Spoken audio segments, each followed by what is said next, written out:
of hubbub, I guess it's more.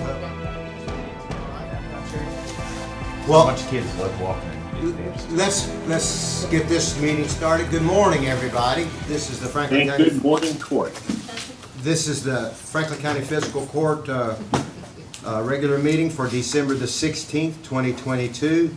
And we're going to get started with the pledge of flag by Skyland, a first grader at 2nd Street School. All right, would everybody please stand and let Skyland lead us in the pledge. Hi, my name's Skylar. I am in the first grade, and I go to second grade school. I pledge allegiance to the flag of the United States of America and to the republic for which it stands, one nation, under God, indivisible, with liberty and justice for all. All right, Skyland, thank you. That was awesome. And I just want to say that is this opportunity for people, kids in our community to say the pledge has been a really nice thing. We're proud of that. Woke up this morning thinking this is the last meeting. Lambert, I'm sure you did, and probably Marty There's always as well. specials, you never know. And thinking, hey, let's get busy and do I the got work my for first people. meeting with me too. You got your first Said you need to refer to something. All right. Well, we're ready to get this started From the and look last forward century. to today doing the work for the people of Franklin County. So the next item on the agenda is a very important item, and we get to honor one of our great firemen who is retiring. And Chief, I'm going to ask you to get that started, okay? Thank you, Judge, and good morning, Court. Achieving 20 years in the fire service is not an easy task. There's several hurdles you'll go through throughout your career, and we have one person who's reached that milestone who will be retiring effective January 1st, and that's Captain Mike Harry. If you know Mike personally, you know the last few years he's had his own struggles and battles with certain things, but the great part about it is he's used all those battles that he's still going through right now, and he's actually trying to enlighten and teach the younger guys in the fire service to try to improve their careers and make it better for them. So we want to bring him up, and he has his wife with him. Give him a little token of our appreciation. Before we get started, Mike, I'd like for you to, Andrew, would you go back and show that picture of him chasing a cow down the interstate? You want to explain that one, Mike? Yeah, we had a tractor trailer turn over, and there was, 40 or 50 some cows got out, and I decided I was going to stop them. Didn't work real well. And now you're retiring, huh? They ran me over the guardrail, and Jason Brooks, which is my battalion chief now, they chased him up into the wood line. It's just a funny day. It was very funny. It's happened more than once. Yeah, it's happened more than once, yeah. That's pretty good. That's pretty good. Chief, let's make sure he stays around so he can teach that to all the other new We'll recruits definitely do coming that. in. He's How our- to chase a cow down the interstate. He's one of our cattle wranglers for sure. Hey, you got it. We do have something from the fire department we'd like to give him, Okay. just as a token of our appreciation. If you don't mind, as we do this, would you bring your lovely wife up and introduce her and let her be part of this ceremony too? This is Stacy Harriet. She's This way. Okay. my wife and my rock is who she is. Amen. She's taken care of me through things I've dealt with. I've had cancer twice since I've been in the fire department, and got one of them cured. Getting ready to go through the other one. So she's kept me straight, kept me going, kept me interested in life. So I appreciate her more than she knows. Amen.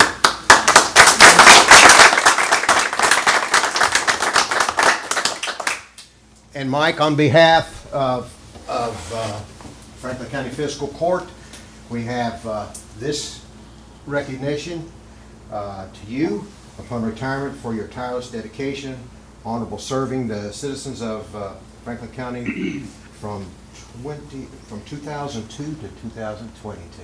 Congratulations. Thank you. Thank you. Thank you for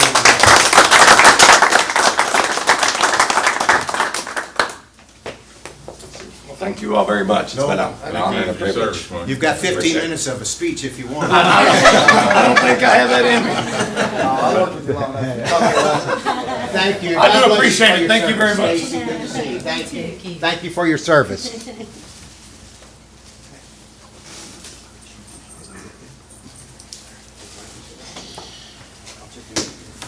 All right.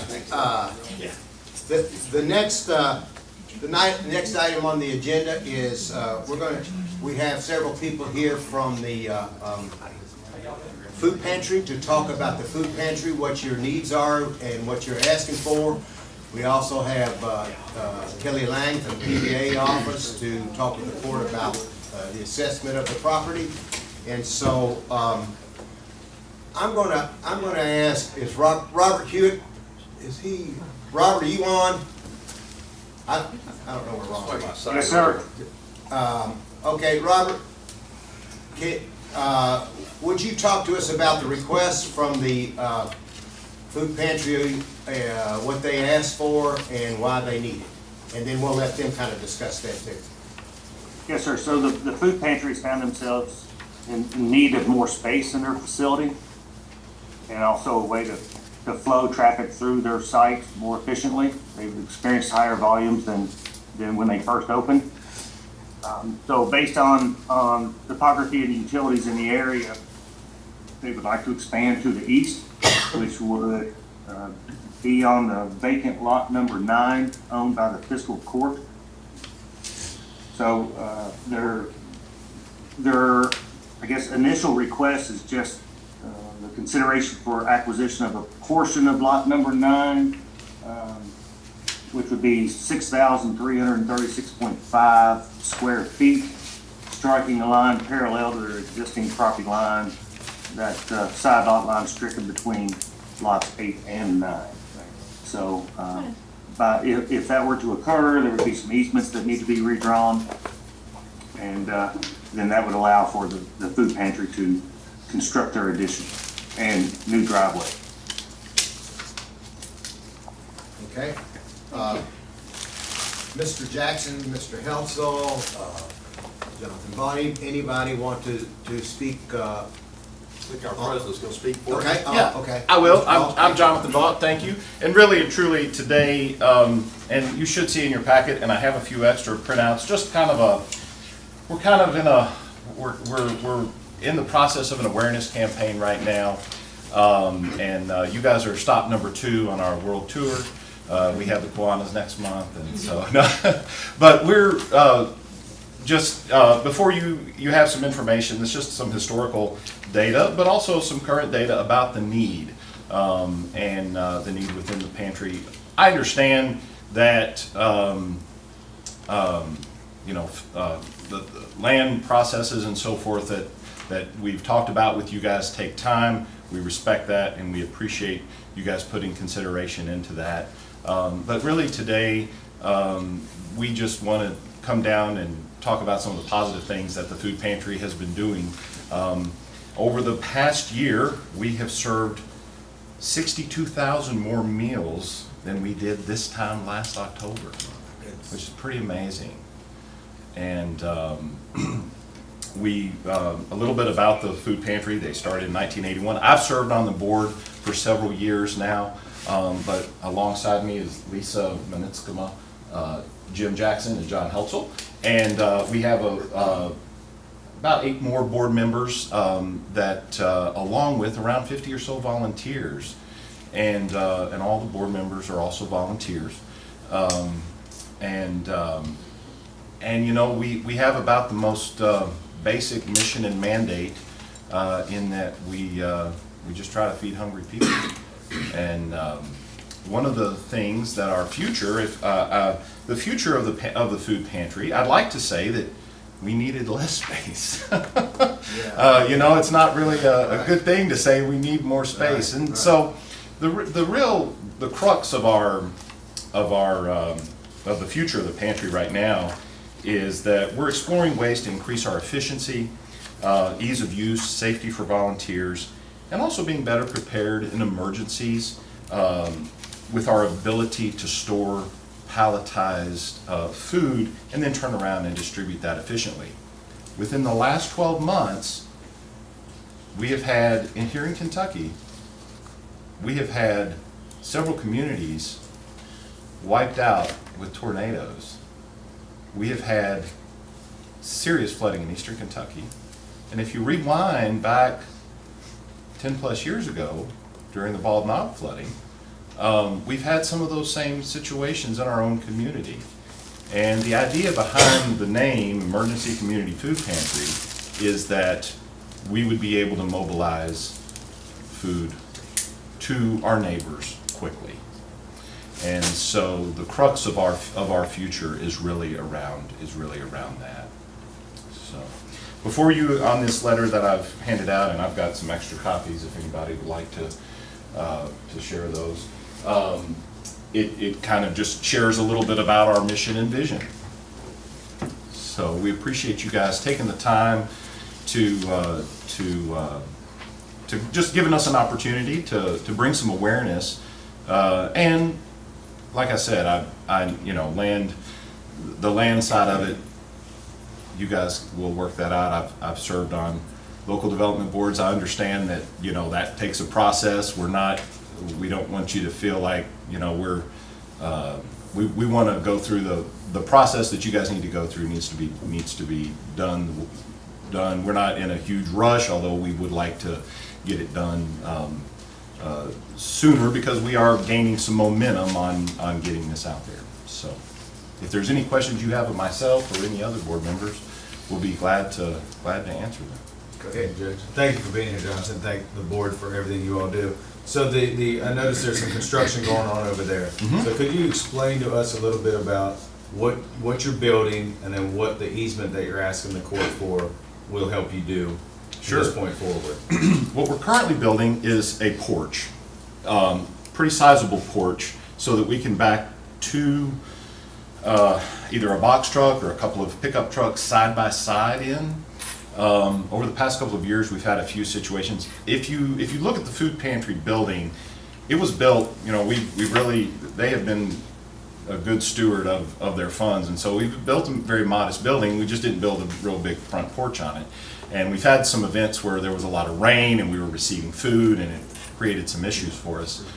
So it's really a matter of when we have food drives or even pickups, especially in winter and during rain, for that to facilitate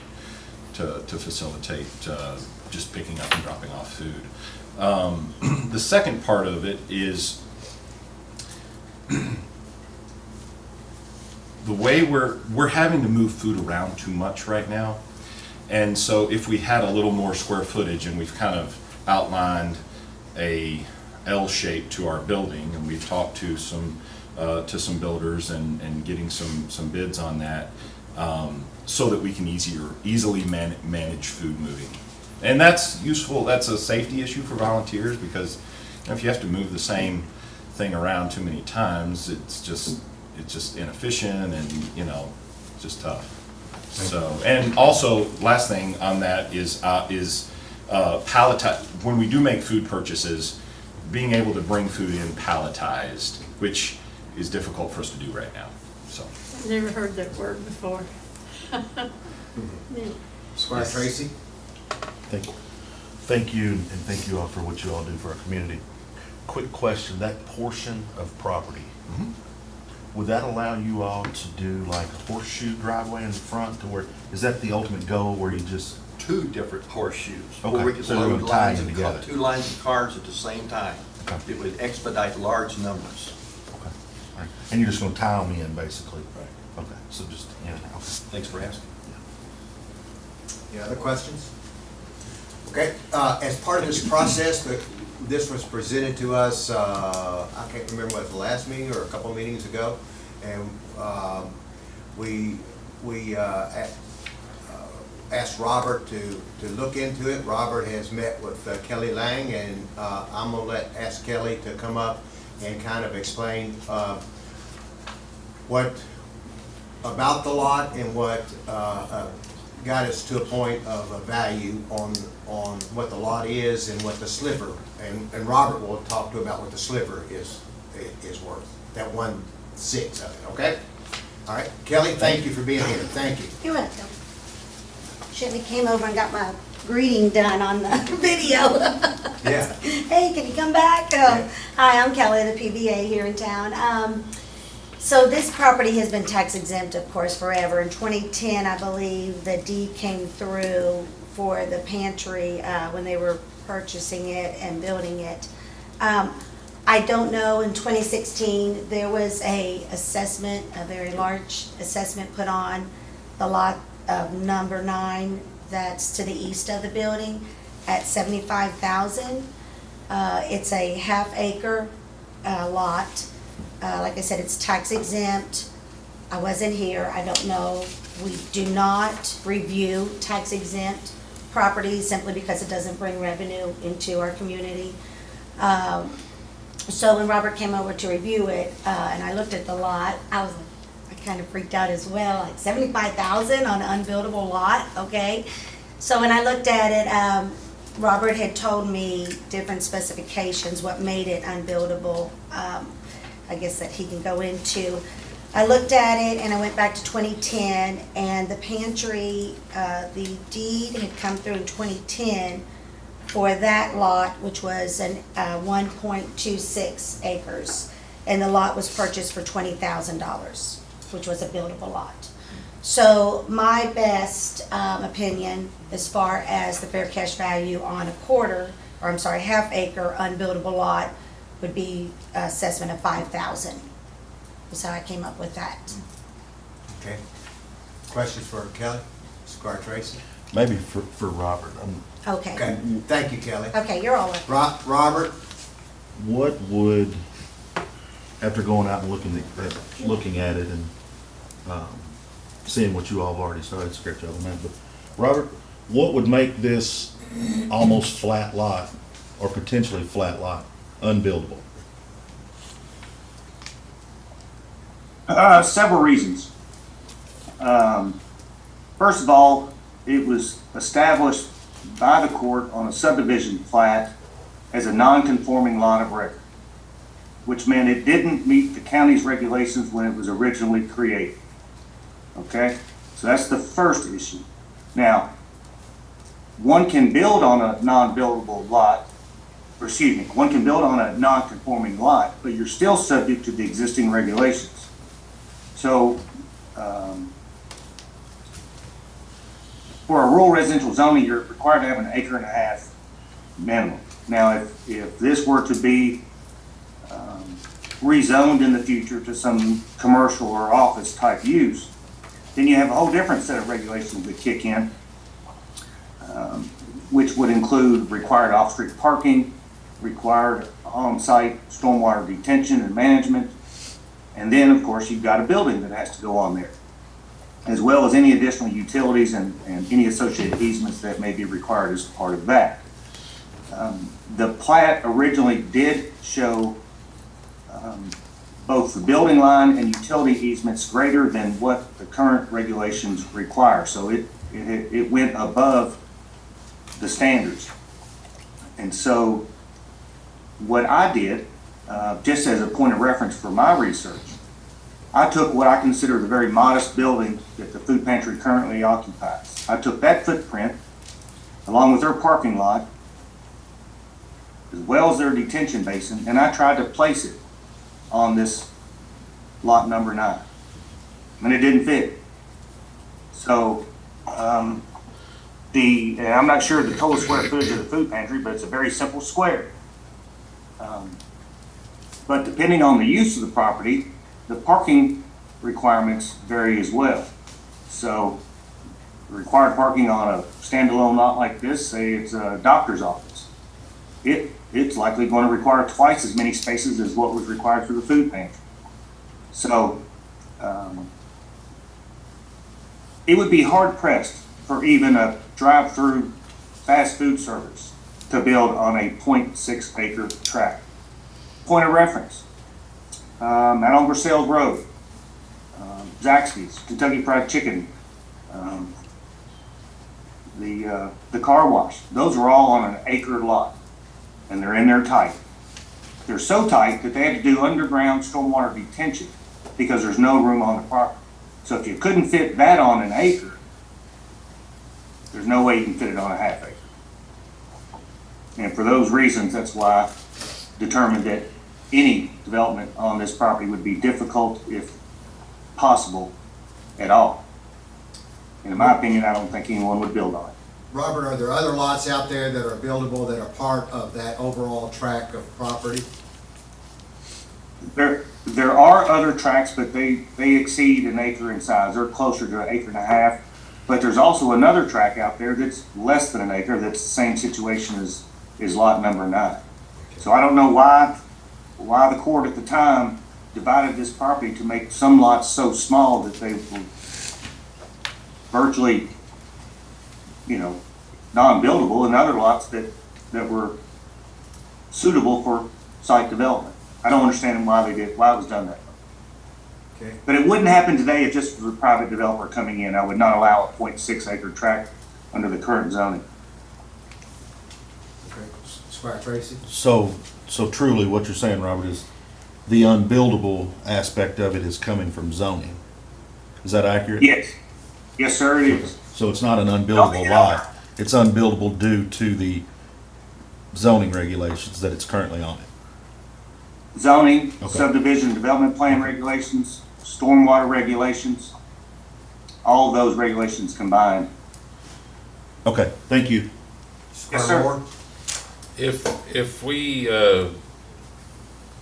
let them acquire a section of this property, wouldn't the rest of it be able to be incorporated back into the park? Or if we ever needed to enhance that entrance, we could maybe need this property to enhance that entrance? Well, lot number 9 would not be contiguous with the rest of Lakeview Park. It's not on the backside of it, it's not? It is. No, sir, the backside is, well, to the east is Stedmantown Lane, and to the north is lot number 8. I'll pull it up on my map just to verify quickly. Yeah, the way it looks, Robert, on the east, Lakeview Park runs right up beside towards the main entrance currently there. Does that make sense? And Lakeview Park runs almost like with the sidewalk. Correct. If Okay. it's the road prior to the entrance, correct? Yes, correct. Is that the Stevenson? road prior? Stedmantown up to Uh-huh. the entrance. Yes, yeah. That's what I was- Yeah, so. Well, based on the county's GIS, it does appear that there is a very narrow sliver of Lakeview Park, but I take that with a grain of salt because it's not referenced on the subdivision consolidation plat for lot number 9. So does lot number 8, it doesn't go all the way to Stedmantown, does it? No, it does not. Looks like And it. so based on the county's GIS, what I see as a sliver between lot number 9 and Stedmantown Lane truly exists, it's 50 feet in width.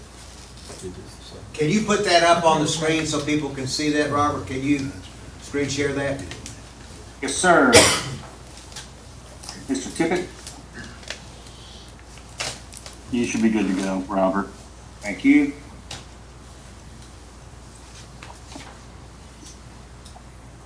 So this represents lot number 9. This is the sliver I'm referring to. This is the entrance to Lakeview Court.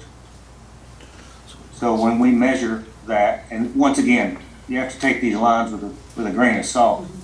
They are approximations, so it comes in at approximately 50 feet, but it does incorporate stormwater drainage and other utilities.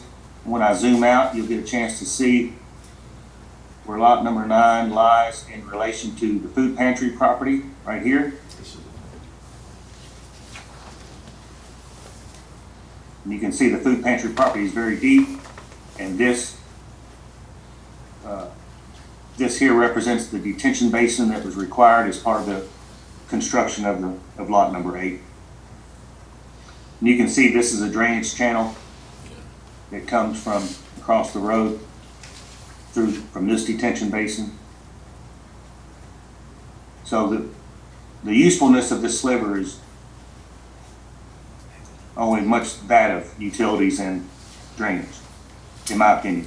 Robert, in looking at this from my eyes, what Lambert, or Squire Moore said is exactly right, that you could use that sliver if needed to enhance the opening if, at some point in time, if that was needed, right?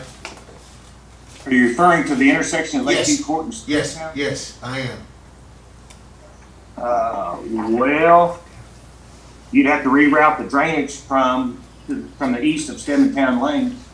You can see the rock channel right here and a head wall. Well, we're not talking about down there, we're just talking about the, I'm just talking about right at the just intersection. the width of our entrance. This right here. Yes, because that's all good clay in there. I dug it out when we built that entrance in there. It's all diggable, but if you ever wanted to widen that entrance for any reason, Okay. good. Squire Muller? Thank you, Judge. So we keep talking about this whole lot, and Squire Moore brings up a valid point, and it sounds like the food pantry is only asking for a small portion of land along.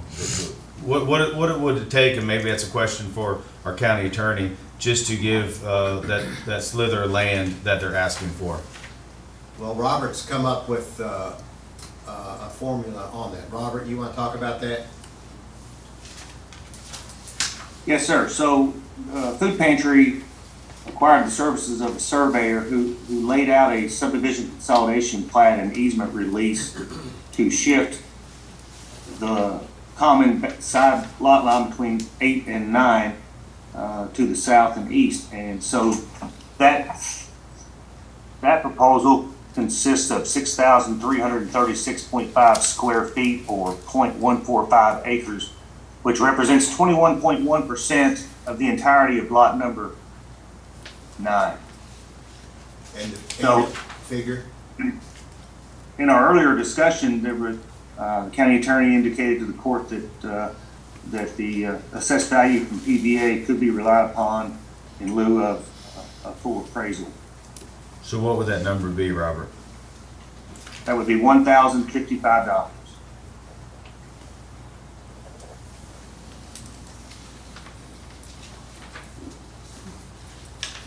I mean, I'm just speaking out loud, I guess we're in work session. I'm hesitant to sell that whole lot, just kind of like Squire Moore was saying, the uncertainty of Lakeview Park and things like that. I think the last court meeting, we talked about, gifting them that, that little piece of slither, but legally we can't.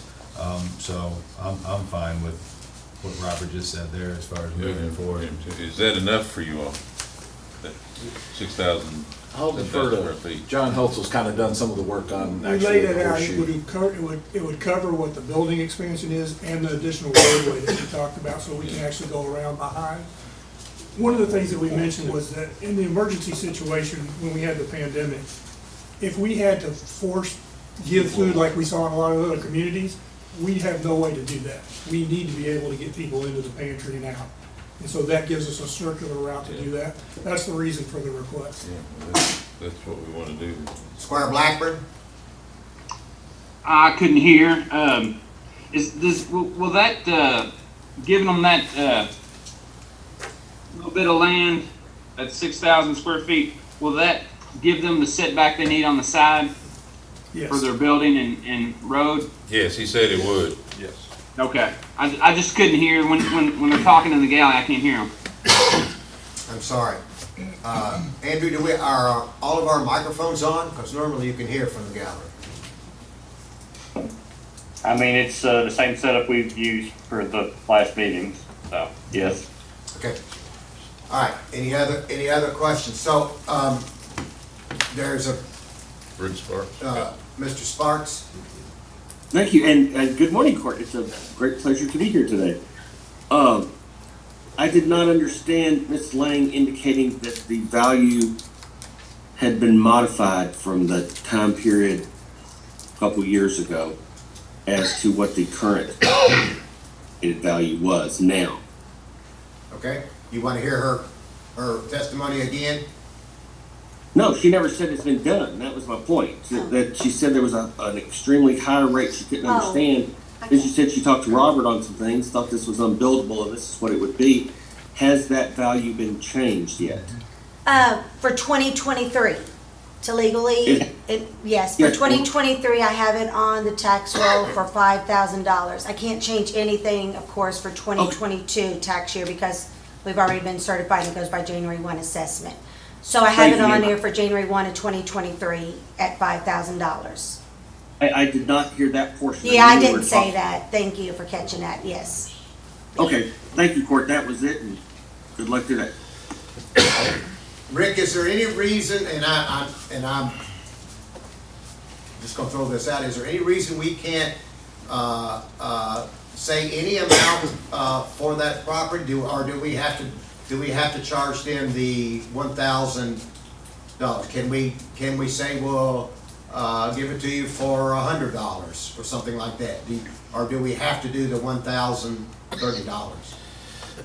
I think are a bit of a risk anyway. This is not a surplus thing. If you did a surplus type device, you can't, it's not a government entity that you can convey it to for free, etc. You've got a solid value on it now. That's what the value the court, being the fiscal court, has to do if you sell your property otherwise. And it sounds like that the amount Kelly told you would be the 1/6, and that would be the total. I think that's where you're stuck at. Okay. And Robert, would you give us that number again so we're all clear on that? What is the value of the 1/6 sliver? $1,055. Okay. Okay. You all understand that in the route that we have to go? Okay. All right. Squire Tracy? Do you all have a drawing of what it will actually look like when you're done? Can we get a copy of that? I know there's We three have a stakes. mock-up. Okay, It's not architectural, but you'll see where Yeah. we're going. okay. I know there's 3 stakes out there right now, so Right, that way you right. kind of visualize what Where you do we want. send it to? Send it Well- to Tamara. Yeah. Send it to Tamara, she'll get it out. Yes. Thank you, Judge. If our planning director's still on, could you pull that map up again of the property?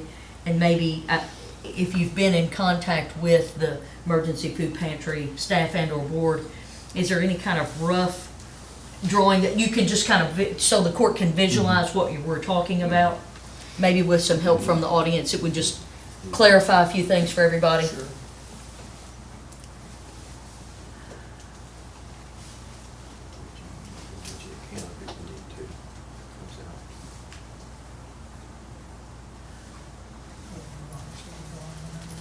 I'm assuming your silence is telling us you're working on this, Robert.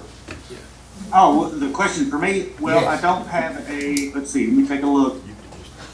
I do not have a rendering scanned in. All I have so far is just the plat. Can you There use your it is. computer and draw it in, Robert? There it is, there's something. Yes, That's sir, I can. okay, can you do that, please? Yeah, if you'll So let me the just intent- orient you towards the drawing, Robert, I'll just talk them through what you and I talked about. So the square is obviously the pantry. What John alluded to before is a covering over the front to keep people out of the weather. So that's phase 1, and that's what's going on now.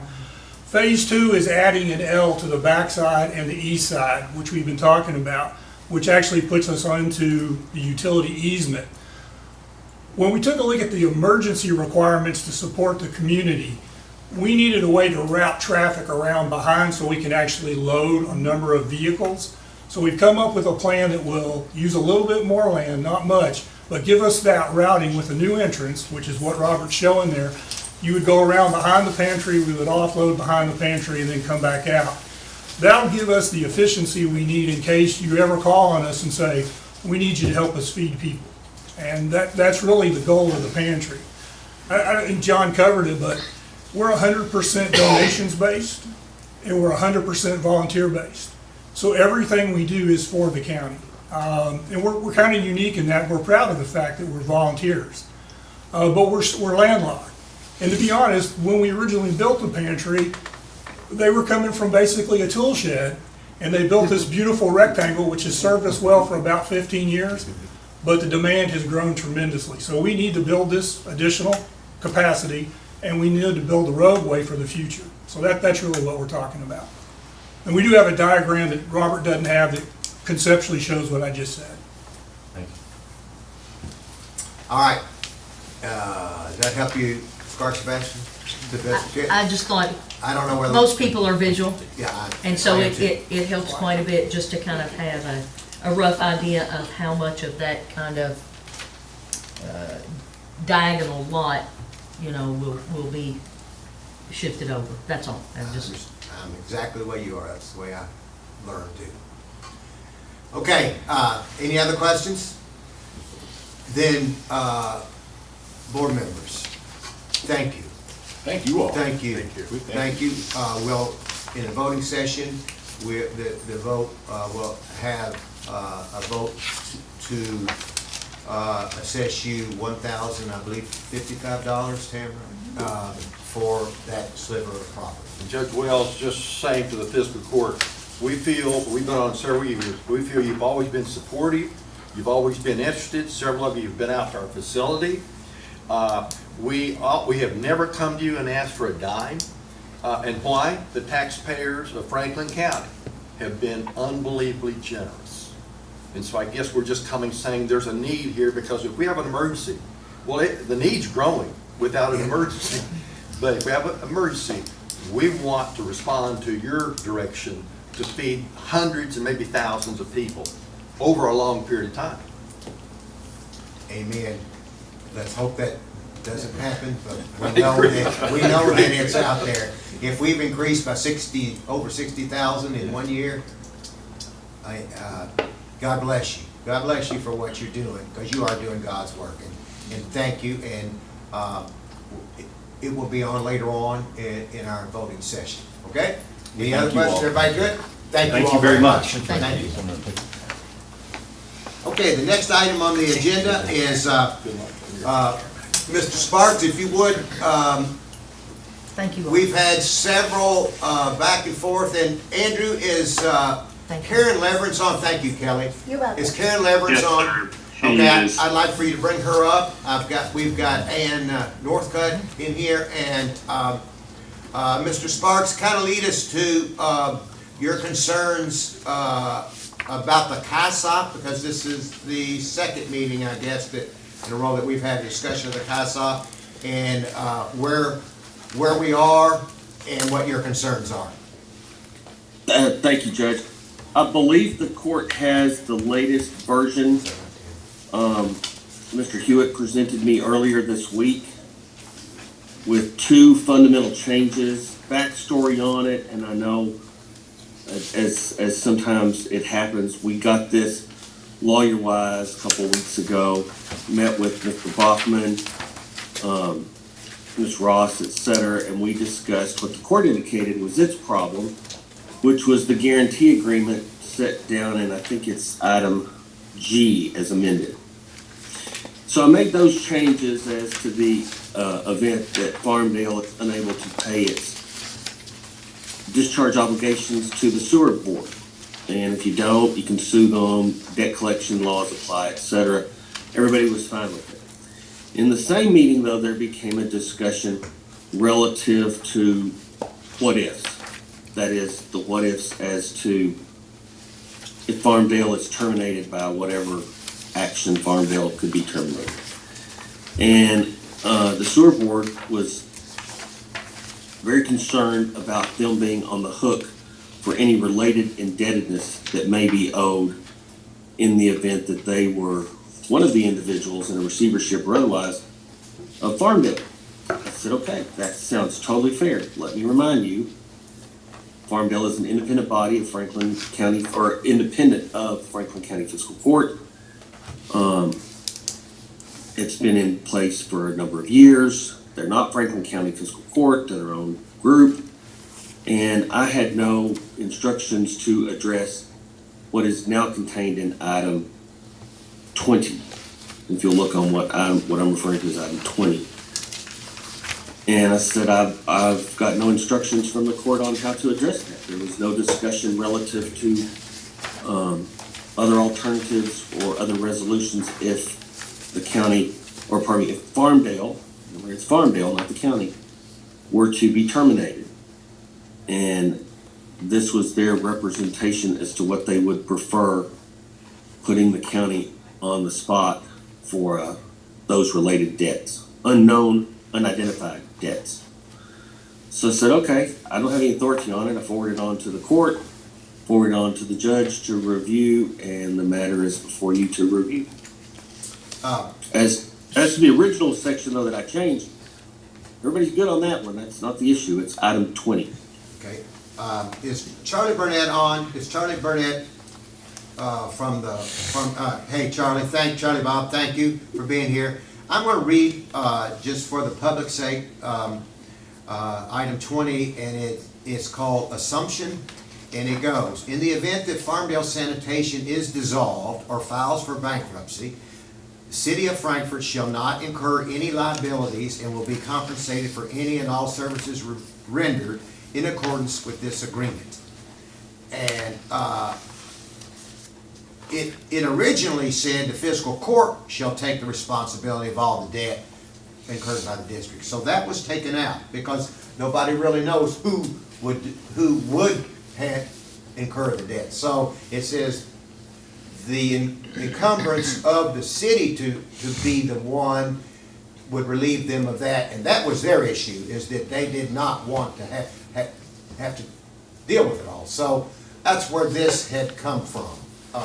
Squire Sebastian. Thank you, Judge. So I'm sure this was electronically shared with us. I'm reading it now for the first time and haven't had the benefit of reading the whole document again with everything in it. However, as you indicated, that last clause in here, the City of Frankfort, if you take that and out, will be compensated for any and all services rendered in accordance with this agreement.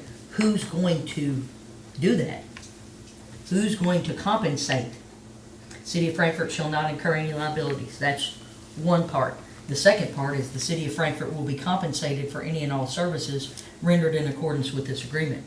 So it doesn't say who's gonna do that. That's exactly right. So Rick was concerned that you can't put the county as a lot. It could be. See, here's the process. The payments from the. Exactly. Here's the process, and Rick, you can kind of go over this. Let's go over the history. This whole thing started when the operators of the sewer treatment plants gave them up. Said, we're out, we're gone. So consequently, it went to the Public Service Commission, and the Public Service Commission then had to appoint a receivership. And the lawyers, I believe it was actually Rob Moore, and help me if you would, this timeline, but I believe it was the lawyers that received the initial receivership from the Public Service Commission. So they in turn were the ones that had to make sure that payments went through. And that is why it says that it's not encumbrance upon the county to do it, which was Rick's concern, because it really goes to the Public Service Commission first, and then they decide who it goes to in some way. All right, you go ahead, Squire Sebastian. Thank you, Judge. So to continue. Pardon me, can I just correct a few items on that? If I may, briefly? Yeah. Go ahead. You asked. I want to make sure it's okay. Farmdale was created many, many years ago, way before those package plants went up and running. It was created in anticipation of its own package plants, its own treatment plants, etc., many years ago. And I'm talking about back in the 90s.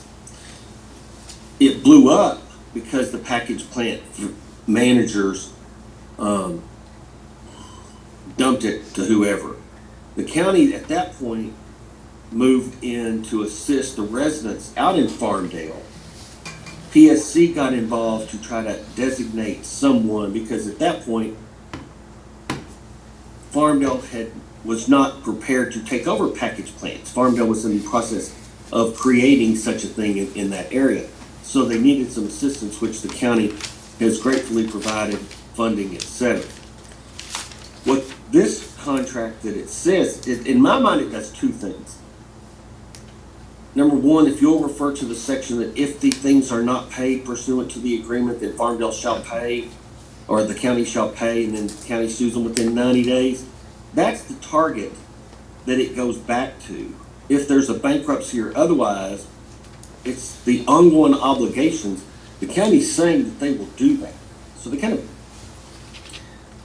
so that's brought in a little bit on the backside. All of the references that they have goes back to the county being an assumption or an assumer of the guarantees that's provided. If it's dissolved by the county, et cetera, yeah, you're correct, sir. That's going to get into the receivership, et cetera. If other things are done or not done and it goes bankrupt or otherwise, the agreement puts the county just back on the square to pay these things. And I totally understand the city's overall concern, but Farmdale is not a department of Franklin County Fiscal Court. And sometimes I think that has been lost and not recognized their independent function. But it does, the reference would come back to the county as it stands right now. And the county would be responsible to assume those debts. And that causes me great concern, partly because of the unknown and my awareness of the independent nature of Farmdale. And thank you very much. I'll pass. And just as a point of clarification, Rick, and I'm not a lawyer, but this addendum that has been put in there was to make it clear that it not necessarily went back to, there was no end, it will go back to Franklin County Fiscal Court. It just says that the city will not incur any of the debt. So it's not, there's no specificity in the statement in item 20 that it does go to the fiscal court. And I thought that was your concern, and you've made that clear all along, and so I thought that statement kind of says that. That's my point out. Through the other references and other guarantees, it comes back to fiscal court. Didn't they take out that one that said the fiscal court would do it? And Robert, didn't they take out G, then it would come back? That's other. Yes, sir. So the original agreement had two prongs to it. One is that the court would provide the financial support, and two, that the court would operate the facilities. And so the operation of facilities by the court was removed from the agreement. So this language now, in my opinion, is like, a cosigner on a loan. We guarantee that it's going to get paid. That's, in a nutshell, the way I see, when you boil it down, this agreement as it stands today. The ramifications of it in full is that the county's on the hook. That's the bottom line, which again, I didn't have any authority to negotiate that in any form or fashion. This item 20 was added later, and it causes me some concern as to the broad statement that is made, and it puts the county on the line if that's needed. Karen Leverett from Bluegrass Ed, you have dealt with a lot of these. Can you help us, give us some guidance on what, if there are, I'm sure there are, other counties that have gone through this process and how they've handled this in particular issue? I can't speak to this specific issue, but in the other KISOP agreements that I have looked at, all it does is specify that should it be disbanded, whoever ends up as the receiver. It just says who specifies the receiver. It doesn't say anything about the fiscal courts that established these other sanitation districts being responsible. So it doesn't specifically say the fiscal court? Correct. It just whoever? Correct. And I thought that's kind of what that number 20 was saying, is that whomever, the city would not have to incur the liabilities on the debt.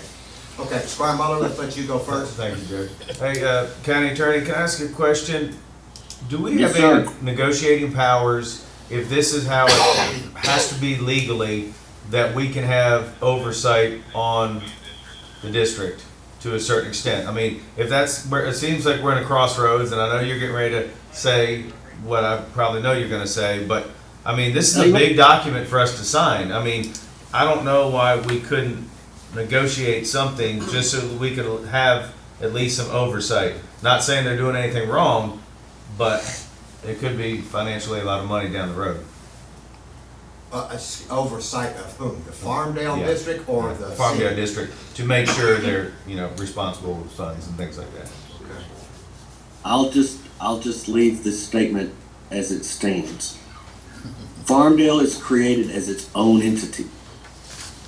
The fiscal court has zero, period, none whatsoever oversight of Farmdale, Water District, or whatever. You gave them full authority to go out, sue people, pay their bills, do whatever they've got to do.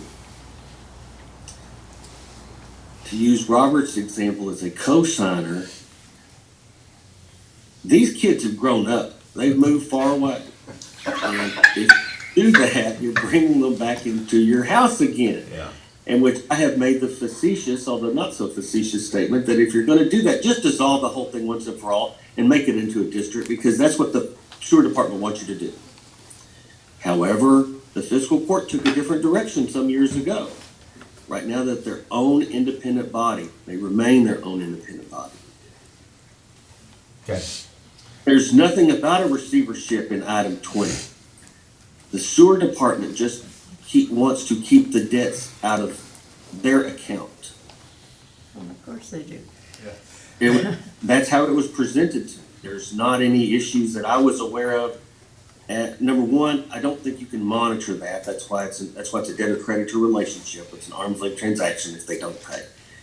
I don't think that you could necessarily say in the event of a receivership, Franklin County is going to just assume the debts, which is what they want you to do, so those debts don't go back to the city, which I respect the idea to keep debts away from them. But that's really not what a KISOP agreement was supposed to do. And you already got the added inclination to be responsible if they don't pay for discharge. If that's another thing that you have to back down to another day to negotiate item 20 or relating to item 20, that's completely appropriate. Yeah. But Squire, the things that you were asking for, those are not available under Kentucky law with an independent entity like Farmdale. Okay, thank you. All right, Ann, thank you for coming up. I was hoping you would want to say something here and help us out here. Thank you. And I want to give the court and anyone listening a feeling of security because as you were talking about, who's oversight. As a special purpose government entity, the district, along with our other special purpose government entities, have to file a budget with the state each year. They also have to be audited. And in the event, I've worked closely with Farmdale, in the event of this board, they are very conscious of their revenue streams, both incoming and outgoing, and most recently had to do a rate adjustment to make sure that they were going to be, in secure fashion going into more repairs. They want to be sure that they're taking in enough that they're going to be able to pay their debts. I don't think that oversight is something that is necessary. This is a very competent board, and this KISOP agreement gives them another step toward their independence that the court has always encouraged them on. I think it could be, and Councilor Sparks can correct me on this, but I had Karen share some of the other agreements from other counties with me yesterday, and it might be something about adding language that has any successor of the district subrogated to this contract and any amendments and extensions made. So it could be language that could be added like that will make it very clear that any successor of the district, whether or not they should sell the district or become some other form or whatever their future holds, those successors will be held and receivers will be held to the same contract. And I think that ought to give the court security in this. I think this KISOP agreement is so important for Farmdale and for Franklin County to allow this district to continue to move ahead with the progress that they've been seeing. Now that we have a congressional appropriation in place to get started with, we have a CDBG that Karen Leverins is writing that Fiscal Court approved for more money toward this project, and a lot of other funding sources possible that she's going to be assisting them with. I think it's important to get this KISOP in place because it provides the security for those funding sources to know, okay, these folks have worked this out, they know what they're doing, and allow them the leverage to use that agreement to help them move forward with more funding. So, if that's the language that we can add, that makes it very clear. It's not on Fiscal Court, and Farmdale is their own entity, and they're very responsible, very knowledgeable, very hardworking, and I really appreciate them. And thank you.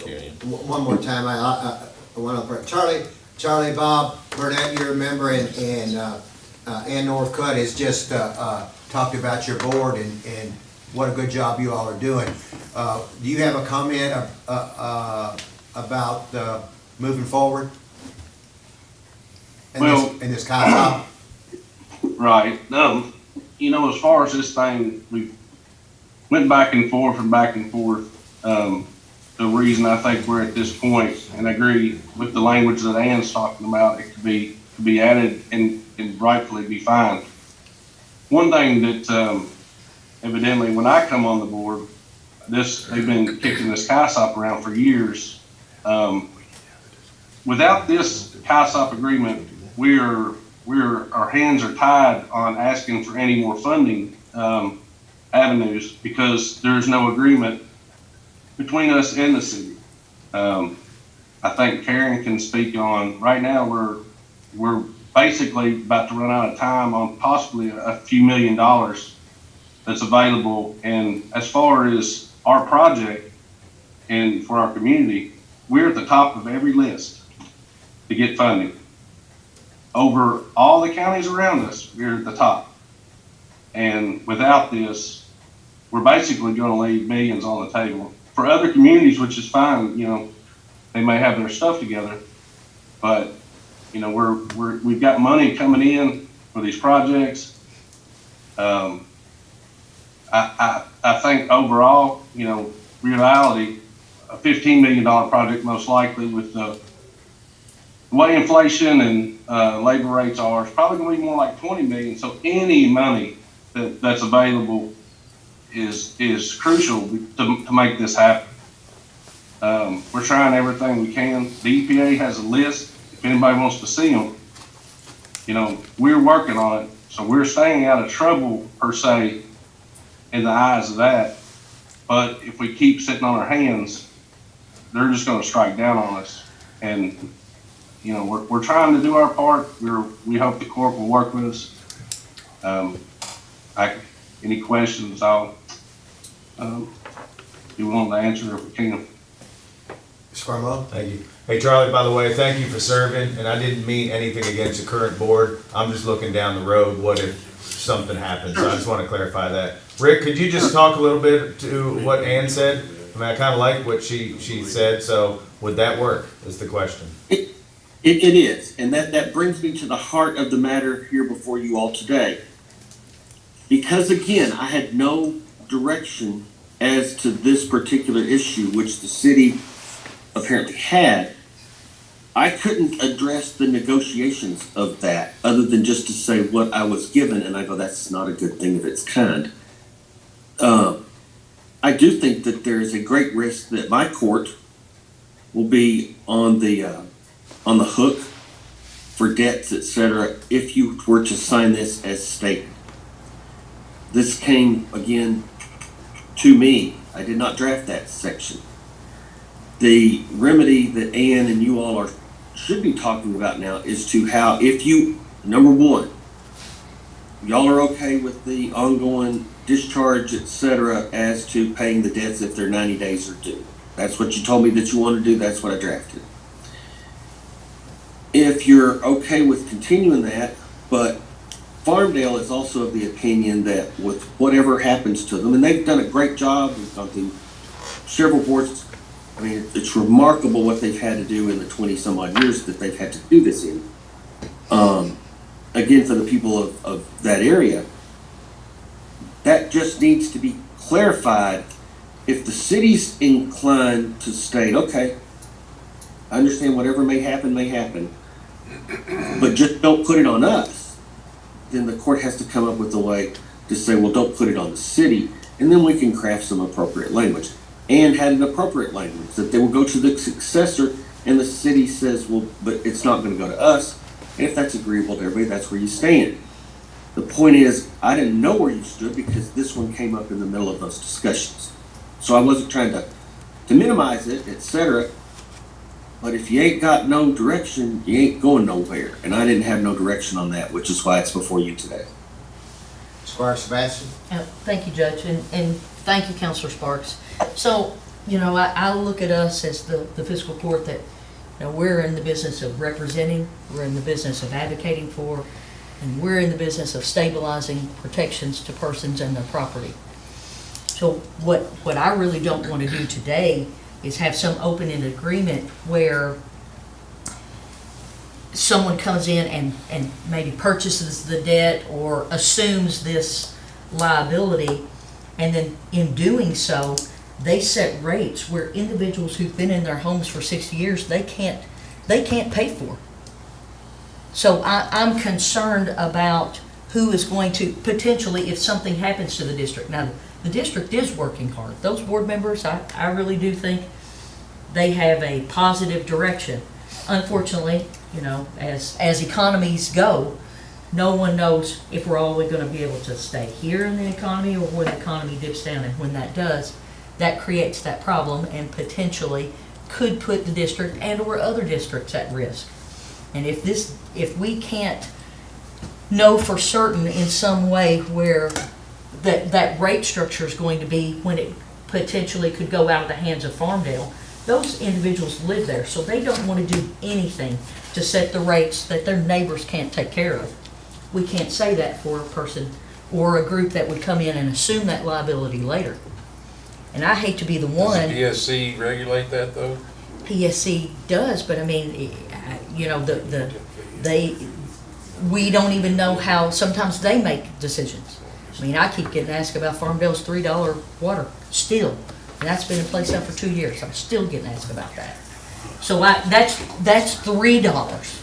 Imagine a rate going up on a 1,000-foot square home where they're paying $200 to try to just be able to utilize basic services. So I'm just concerned about that. I'm not concerned about what Farmdale's board's doing because I think they're working hard. But I'm trying to figure out 2 steps down the road when it gets out of everyone's hands that we have a relationship with, and those fine gentlemen that are on this board who are living next door to neighbors who are knocking on their door now going, what happened? And I think that's well stated.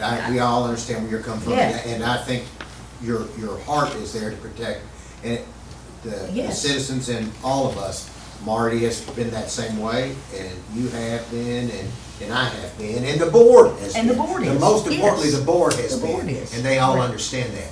I think I think we're very close, and if I may, instead of just keep going here, I'd like Max Conley, if you would, because you're going to be our new county attorney, and thank you for being here and hearing all of this dialogue. If you and Rick can kind of confer, but we're going to hand this over to you. And I would ask that Richard Tanner, who is here, thank you for being here. Richard, this is going to be your district, and Squire Sebastian, this is your district. Max, if you will involve them and start working with Laura Ross and keep them updated on where this is going. You also have a huge base of knowledge in Karen Leverage from Bluegrass Ad on what has been done in others. So if you all work together, you, Karen, Richard, Sherry, because unfortunately Ann Northcutt is leaving, and Robert Hewitt, get Robert involved too. If you all will kind of work together, and I think we're very, very close to coming up with an agreement that everybody can live with, and we can move forward. And the citizens, most importantly, the citizens of Franklin County can be protected and know that they aren't going to have sewers in the creek, and that this is going to be a very functional system that we can all be proud of. Okay? Okay? And Judge, let me qualify one more thing. I have the greatest respect of what the city is trying to do, that the city and the sewer department, et cetera, trying to protect them.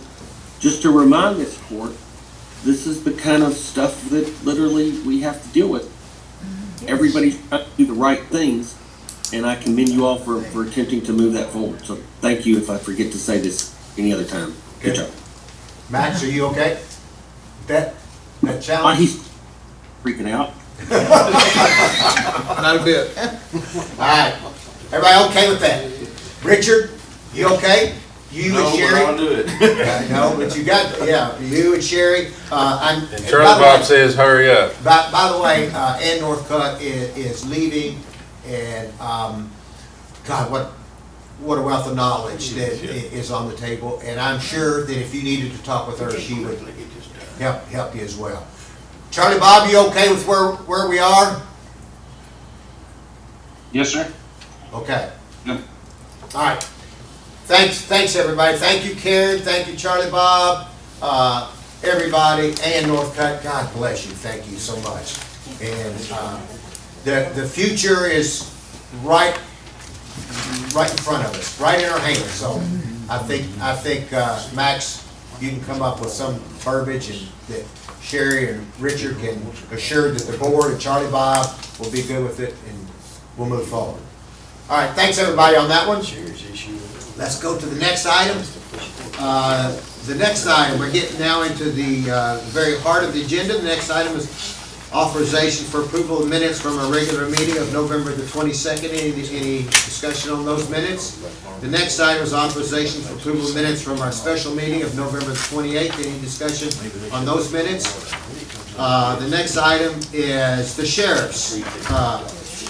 Authorization to approve the sheriff's participation in the state advancement program for calendar year 2023. Sheriff, welcome, and I hardly recognize you in this.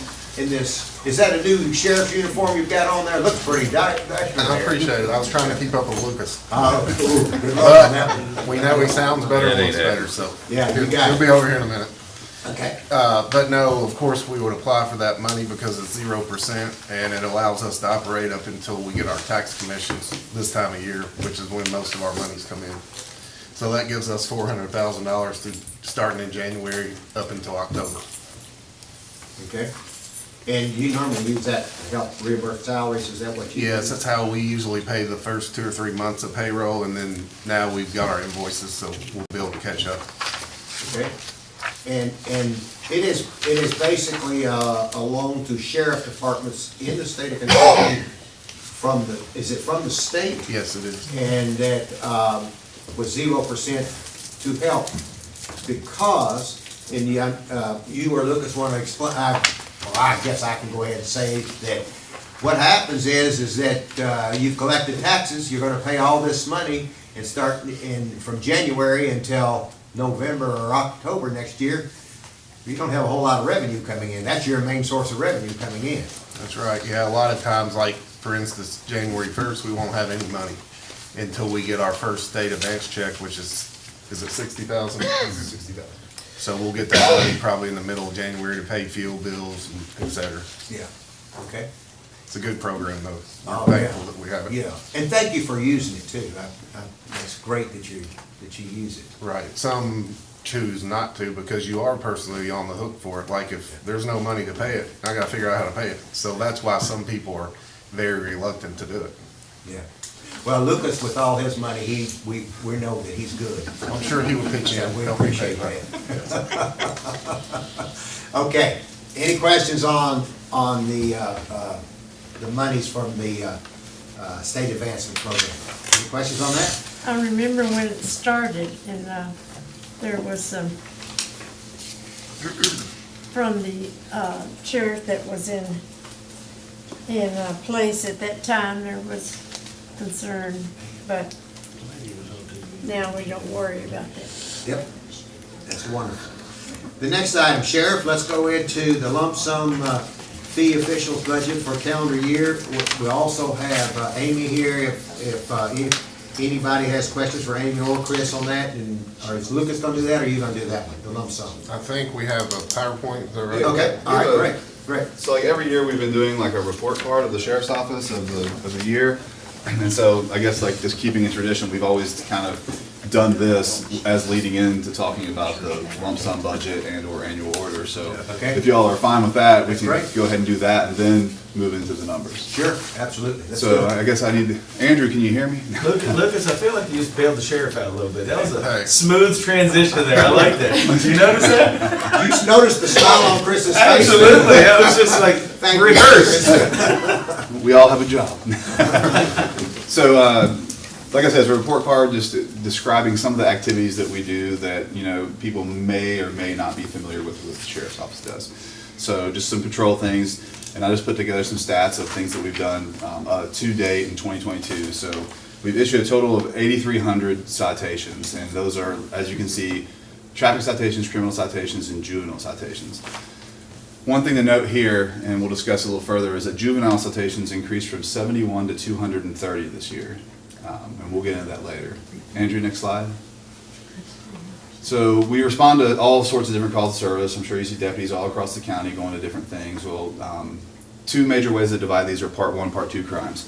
Part 1 crimes are murders, rapes, aggravated assaults, things of that nature. Part 2 are thefts, misdemeanor assaults, some drug charges. So Part 1 crimes remain consistent with 2021 numbers. That's encouraging because in the previous year they had increased by over 20%. And Part 2 crimes had a slight increase in 2022. So we had a little increase in like misdemeanor theft and things of that nature and drug charges. Next slide. You can go to the next one after that, it's hard to read.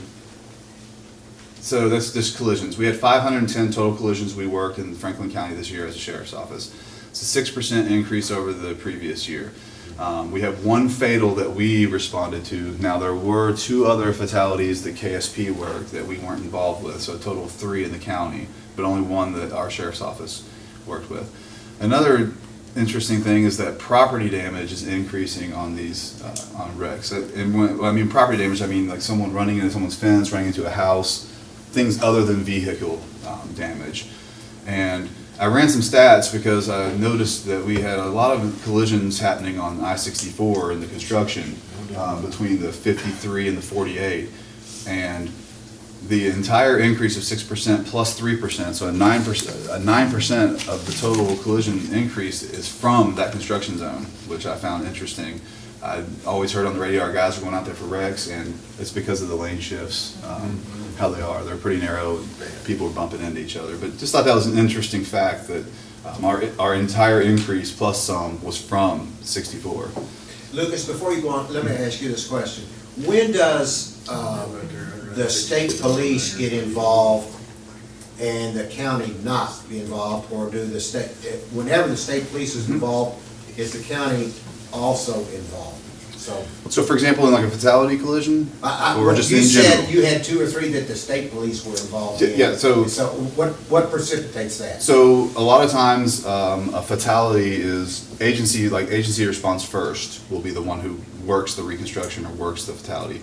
And in this case, the 2 collisions that were fatalities, the state police arrived first on scene, so they take the scene over, they work the reconstruction. So 90% of the time, it's who arrives first. Okay. And then we obviously assist if they need help. We're obviously out there. We send deputies out to help close the road down or whatever needs to be done. And then vice versa. If I'm working a reconstruction and I need help, I call KSP. They come assist me, and then I carry the case report on it.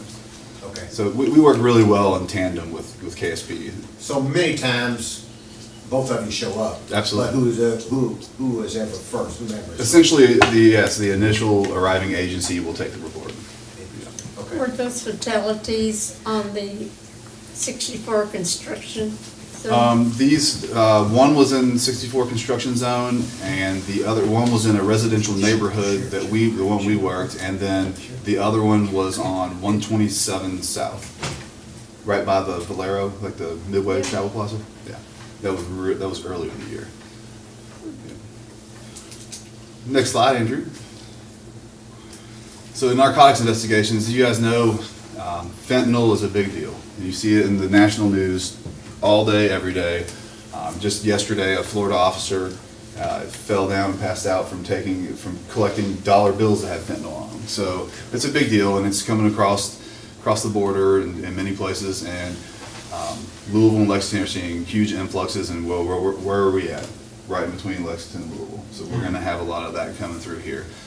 We had 233 drug-related arrests in 2022, 15 trafficking cases involving a firearm, which we deem the most high-profile and most dangerous, and 23 cases where the perpetrator was a juvenile in those cases. So when I say that, that means the juvenile was actually the one on the scene who was doing the trafficking, not necessarily saying that a juvenile was in possession of narcotics, but this was when a juvenile, an actual underage person, was the one trafficking the narcotics. And then here's just some pictures, investigations. These are photos of a large retail crime ring that our detectives took down. Stuff brand new in boxes where they've been going in retail stores and just walking out with it, or tricking cashiers and walking out with it. Ended up being about $15,000 of product, and 13,000 of that or so was just from our Lowe's here in Frankfurt. But we were able to track down a lot of it, get it back to them, and they were able to put it back on their shelves. You go to the next slide. And this just describes what I said, but with that and recovering those lost goods, those stores can then, like I said, put it back on their shelves and sell it. The big thing with retail, and that's my background, there's lots of retail, is that one of the biggest drivers of prices is the unexplained loss of goods, and the biggest unexplained loss of goods is theft. So if we can help these stores increase security, or increase their knowledge of crime and shoplifting, we can then, that trickles down to helping stop the increase of prices. So that's why that's important for the community as a whole, and not just a law enforcement aspect. Next slide. So in 2020, Senate Bill 1 passed in our legislature, and it mandated that all school campuses be staffed with a school resource officer. Previously, we had 3 school resource officers, and they were only at the high schools and the academy. So we have now added 3 additional, so that each of our school campuses have a school resource officer. So there's 6 total now. And this all started on July 1st of this year, and that was a mandate through the Kentucky legislature that this had to happen. So you've probably noticed in other areas people are having issues trying to find SROs, but luckily we've been able to reach out and get some good retired folks in there. Next slide. So very back at the beginning, I mentioned the 231 juvenile citations. This can be attributed to the fact that we now have additional law enforcement in these schools, and they're catching these things now. Things that in the past weren't seen by a law enforcement official are now being seen. And one of the largest things, and I talk to our SROs almost daily, is the amount of THC vapes in these schools. Almost daily they're dealing with the use and distribution of these devices. You have kids coming into school with backpacks full of them and selling them to the other kids, going to football games with backpacks full, selling them to the kids. So that, plus we've had, and I think it's just because we're there now, we're present. We have an uptick of like the assault charges of kids fighting and things. So you're going to see for a while an increase in that. That's going to continue to climb, but it's eventually going to start to plateau and then come down because of the presence of the officers. And I can say that speaking to some of them, they are now in more of a mentorship and guidance kind of facility with these young children. We have one school resource officer who makes it a point each week he will seek out a child on Monday who he thinks this, and he's a knowledgeable individual, and he says, I think this kid's gonna have a hard week. And he'll talk to him the entire week, and on Friday he takes him out to lunch. And he had a kid, I believe it was 2-3 weeks ago, who was out to eat. He took him out to eat, and he said, this is the first time in 3 years I've had a meal outside of my home, thank you. So it's not just looking at it in a law enforcement aspect, just it's not all stick, there has to be some carrot too. So I think that they're doing a great job with that. Next slide. And these are just some random pictures of stuff that the sheriff and Chief Depp and all them do. Lots of community events. I mean, we do the movie night, we do the ice cream stuff with Taylor Bell and Hoggies and all kinds of stuff throughout the summer. The sheriff's really big into that stuff. You can get the next slide. Yeah, there you go. Just some more pictures. Next slide. Okay, we just finished our accreditation process. We were accredited, I think 5 years ago is when we first became accredited, is that correct? And then it's a 4-year process, so you have to recertify every 4 years, and it's a pretty daunting task. I think it took, Chief Depp spearheaded it, and it took a few months for us to get everything in order again to be compliant. But this is a great thing. Not only does it show that we have professional standards and that we strive to be the best we can as a law enforcement agency, but it also assists with things like insurance through CAECO and stuff like that. Next slide. So the Sheriff Choir, was it last week? Mm-hmm. Last week they had the Sheriff's Conference, and Sheriff Choir was selected to serve on the board of the Kentucky Sheriff's Association. This is a pretty big deal. We have 120 counties and only 10 sheriffs sit on that board. That's a pretty big deal for Franklin County, because now, being in that position, he can lobby for things for Franklin County through the sheriff's office that normally in the past we wouldn't have access to. So I think it's a really good thing that he was acknowledged, recognized for his good work, and they appointed him to the board. What do you think? Congratulations. I appreciate it. No, that's nice to be able, because they approached me last time, but I was like, I want to get this term over with before I take on extra duties so we can get it running smooth. But now I feel like I've got the right people in place where I'll have time to commit a little bit to that. But it will help us get some things done that we need to do. And then fiscal responsibility. We've had, since Sheriff Byers been in office, we've had clean audits. Every audit's been clean. And I think that was one of his promises, and he's kept that promise. And then on there's a note about the state advancement program. You guys have covered that already, and it's very important for us, very important for you that we participate in that. So yeah, we'll just continue to be fiscally responsible. Next slide. So this is just numbers about like what we've done this year as our fee services. So this is the revenue that we can bring in as a sheriff's office before taxes happen, and we do it year round. But this is just kind of tells you like the amount of money we're able to bring in without taxes. So we did 2,600 vehicle inspections. When it says 321 off-site, that means we go to a car dealership and they have several for us to do. We do them there. 2,200 summonses served, and we still continue to serve a majority of all the criminal summonses for multiple agencies in this county. So when KSP or the Frankfort Police Department cites someone and then they're criminally summoned to court, we're the ones who are going out and serving those summonses. It's not the city police, it's not KSP. And then we had 418 CCW applications, which is a decrease. It was 686 last year, and it's 418 this year. And I think that can just be attributed to the fact that we have constitutional carry now, and people don't see it as something they need. Next slide. And then as of just the other day, so 2 days old data, we've collected a little over 39 million, just under 40 million taxes. That's 87.5% of the total tax bills. So it's 20,000 tax bills collected, which equals 89.53% of the total dollar tax base. And at this point last year, we're 1% above that, 1% where we were. So that's always a good thing to be a little bit above. And now we get to the fun stuff, the annual order. This coming year's annual order is set at 2.629 million. And the simplest way to state it is our increase is due to additional SROs added, the 3% COLA, and then through further investigation of last year's annual order, there was about $90,000 of SRO benefits that weren't included in it that should have been. So, and that what that is when we get reimbursed from the school board, they send us everything, including like workers' comp, any health benefits.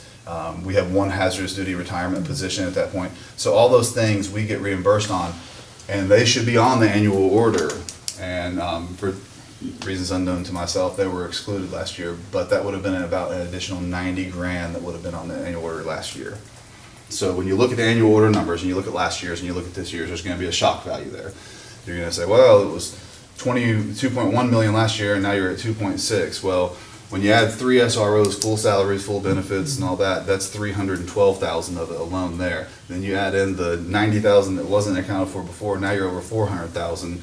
And then we have 3 positions we haven't filled, 3 or 4? 4 positions we haven't filled yet that we've been just waiting for the right people to get in, not being hasty in hiring. So that explains the difference, and like I said, there's a shock value there that when you see that, when you see an increase like that. You go next slide. So, to the contrary, our operating budget this year is $947,585. Last year was a little over 1.1 million. The reason for this being a reduction is because several reasons. We've become more efficient. We've learned better ways to do things. So we've been able to trim some line items down that were larger last year, and now we've been able to reduce. Additionally, we have 9 electric vehicles in service now, and those electric vehicles don't require fuel. They don't require oil. They don't require these things. So overall, my estimations, rounding up, it's about $6,880, but about $7,000 a month is what we save by having those in service and not having a gasoline-powered vehicle. So that's allowed us to trim some things on the operating budget. Does that count the charging them, the electricity charging them? Well, no, I mean, it doesn't. They say there's an offset. If you were to, Muller knows more about that than if you were to charging. Like all numbers I've seen, and Squire Muller can probably correct me if I'm wrong. The numbers I've seen is $4 to $6 a day to charge. That's about accurate. Is that Correct. right? Yeah. Okay. So even taking that into consideration, the school resource officers are the ones that mainly use them, and they charge. Talking to a couple of them, they charge 2 days a week, and that's all they do. And the school did put chargers in at the high school and middle schools, which is where they're all assigned to, so they actually charge while they're at work now. And then we have 3 vehicles for the evidence guy, chief deputy drives one, and the DARE guy that does some transport drives one. So we have 2 chargers on our garage at the office. So they charge there, and the deputies charge at the school that are assigned at the schools. Lucas, to your point, I think the average maintenance of a vehicle per mile is like 28 cents, and then for electric it's about 3 cents. Yeah. So that's where you're getting the difference there with oil and all that stuff. Yeah. But that's it for the presentation. Okay. Let's go ahead, Squire. So when you were talking about the accidents and the problems out on the interstate, because we all know that's a problem. It seems like once a week it's shut down and there's a problem.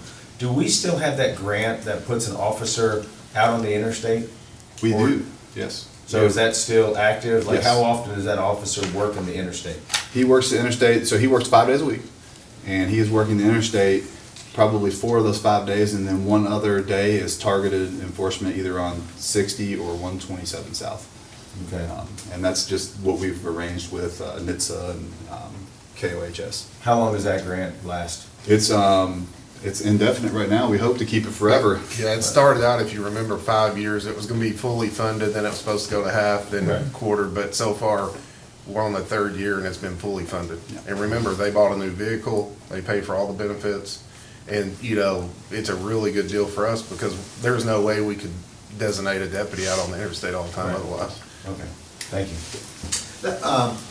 Going back to the EVs, Chris, Lucas, do you all foresee the future 5 years from now that you go with all the deputies having EV vehicles, or is that not a real concept yet? I can speak for that because I drove one for a while, and the issue for us is they're gonna have to get the charge much better because you start out at 245, which is good. But if you drive 70, 80 miles an hour 1 or 2 times, your battery's gone. And a deputy's working the county, moving around, it's not gonna work. But we're at 43% electric, that's pretty big. Yeah. We've got, of course, the 6 deputies. If that program ever expands, we would say we get one for every campus, it would take 13. So we would have, we'd be adding 6 more electric vehicles. So that would be probably the only way. I don't feel like there's anybody else that would be practical at this time, unless some kind of technology comes along to get, say, 500 miles. And that's what they say is Right. coming down That's the road great, at yeah. some point in time. Yes. And I think that will be the game changer for this whole country and probably the world at that. Right, I agree, but I think our fleet, if you compare us to other agencies, probably we're way ahead of anybody else in the state, I'd have to guess, at 43%. Applaud you for that, that's great. We appreciate you all for the commitment buying the cars. I think it was a good deal, and I think it's good for everybody. Okay, questions for the annual order, lump sum budget, and the presentation of, Squire Booth? I'm sorry that I don't know, but what is the CCDW? That's the license to carry a concealed weapon. You haven't been trained there, Marty, that's okay. Learned something new today, Squire Booth. I sure There you did. go. Any other questions? I'm sorry, I showed my ignorance. Squire Tracy? Sheriff, thank you. How many retirees do you have back working under you that's retired and came back? Like, I know you make it a point to do the school resource officers. All outside of 6 are retired in the schools, and then we probably have, well, everybody at the courthouse is, 6 folks there, so that's 12. And then we have, there's nobody on the road, and then Chief Depp, so 13 people. You forgot to touch on that additional savings. Oh, about the benefits? Yeah. Questions, any other questions? You want to say something about your finance officer over there? Miss Sam? Quiet. I'm soaking it all in. That was a great speech, Samantha. Thank you so much. Worked all night. Sam's Great done a really speech. good job, we appreciate her, but she wanted to come down, you know, she asked us, and I said, are you sure? We usually like protect the bookkeeper, and we just come down here. He does most of the work. But if you're not here, you can't be drilled. She probably has body armor on, we just don't know. Is that what it is? She probably needs it around most of us up there. Earplugs. There you go. It's a CC. Any other questions? Seeing none, thank you, God bless, Merry Christmas to you, and, just, well, do I have something, we have a gun that we need to talk about. Before we go, before I say anything, Chris, you wanna talk about the gun surplus? Yes, this is a tradition that we've done several times, and, you know, we found the way to do it right. We get a third-party appraisal, they say it's worth $200, we collect money, friends, family, whatever, and we'll put that money back in the fees account so we can buy another gun, or it goes towards a gun. And then we also have the deputy that's retired go over to Mike's gun shop, transfer it out our name. So once, if it's approved, we'll make sure that we get it transferred. Very good, any questions on that? Chris, I want to say this, being that this is the last official meeting for myself, and you and I have been friends for a long time, and I appreciate your service. I appreciate how you've handled the sheriff's department, and I honestly can say, and I hope you can concur, that you and I have always been able to sit at the table and talk to each other. We don't have to always agree, but we always can get up from the table and know that we're on the same page, trying to do the same thing. And I thank you for your great service. You have been a model sheriff for our community. Hey, I appreciate it. It's been nice to work with you. I'll miss Lambert, Marty, and all the other folks that are leaving. Sometimes change is hard, but hey, it'll all work out. It always It'll all does. be fine. But I appreciate it and look forward to the next 4 years. Thank you. I'll be looking for you in my rearview mirror. You're looking for me, you're gonna be waiting a long time. We gotta appreciate Lambert's humor. All right, thank you, Sheriff. Thank you, Lucas. Thank you, Samantha. Thanks. Or you mean he's gonna All be right, a next Is item. that the last of your family's gonna be here today, or you got another sister? I could probably find a few other sisters to contribute to something. See ya. All right, this is, there he is. Hello, Mr. Bonner. Authorization to amend the jail's policy and procedure manual for medical services and training.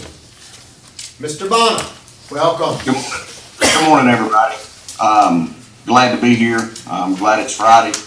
Mine is very short and sweet. We're just doing some cleaning up in our policy, and we found in Chapter 7, page 2, we need to change the name of our medical group that we did last year. And then also, we had to change the CPR part of it because this medical group provides our CPR training for us. It's part of our contract. We don't have to outsource it anymore. So it saves us a little bit of money. So mine's short and sweet. That's it. Questions? Questions? Thank you, Jake. The question I have is, how long is that contract for? Could you remind me? With our It's yearly. It's yearly? Okay, thank you. July. Thank you. Any other questions? Everybody got it? Jake, just like Chris, I'm gonna take this opportunity, being the last meeting, to the general public, as we have worked together over the past few years. You've been reelected to the position, and I appointed you, and I had total faith in you, and you have exceeded all of my thoughts in the job, and I'm so proud of you, and I want to say thank you. And most of all, I know the general public is always asking, can the jail help? Can the jail help?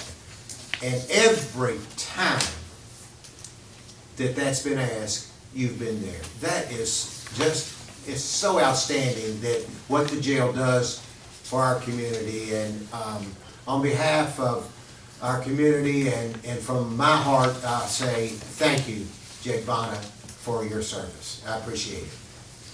I appreciate that, Judge. I appreciate the court and everything they do for the jail. I appreciate your sentiment, but it's my staff, it's not me. I understand. I appreciate everything that you all do for us. For those members of the court that will be leaving us, I appreciate all of your service to this community. And for those coming in, buckle up. I got you. Wish everybody Merry Christmas, Happy Holidays from the jail, and we'll see you. Thank you, Jake. All right, the next item on the agenda is a good friend of ours who does a fantastic job. Is he here? He was in the hall. All right. You gonna go see if he's there, Jack? You know Richard Sanford? See if he's out there. I think he's joining us via the computer, Judge. Okay, all right, that's good. This is authorization to approve Constable Richard Sanford's use of emergency equipment for calendar year 2023. What do you say? Okay, Richard, are you on? Anyway, the most important thing is, Tambra, has he met all of the requirements for this? Okay, so, if Richard, I believe that's him. Hey, Richard. There he is. How you doing, sir? I am on here. I finally got the Zoom thing to work. So. We understand, and welcome.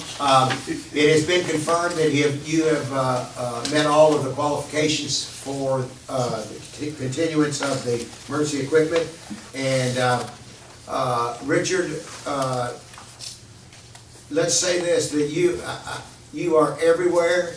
You, sir, I don't know how you do so many jobs and serve so many people, but you certainly do it with grace and honor, and we appreciate all that you do in the community, and are honored that you're still here and want to continue to do it.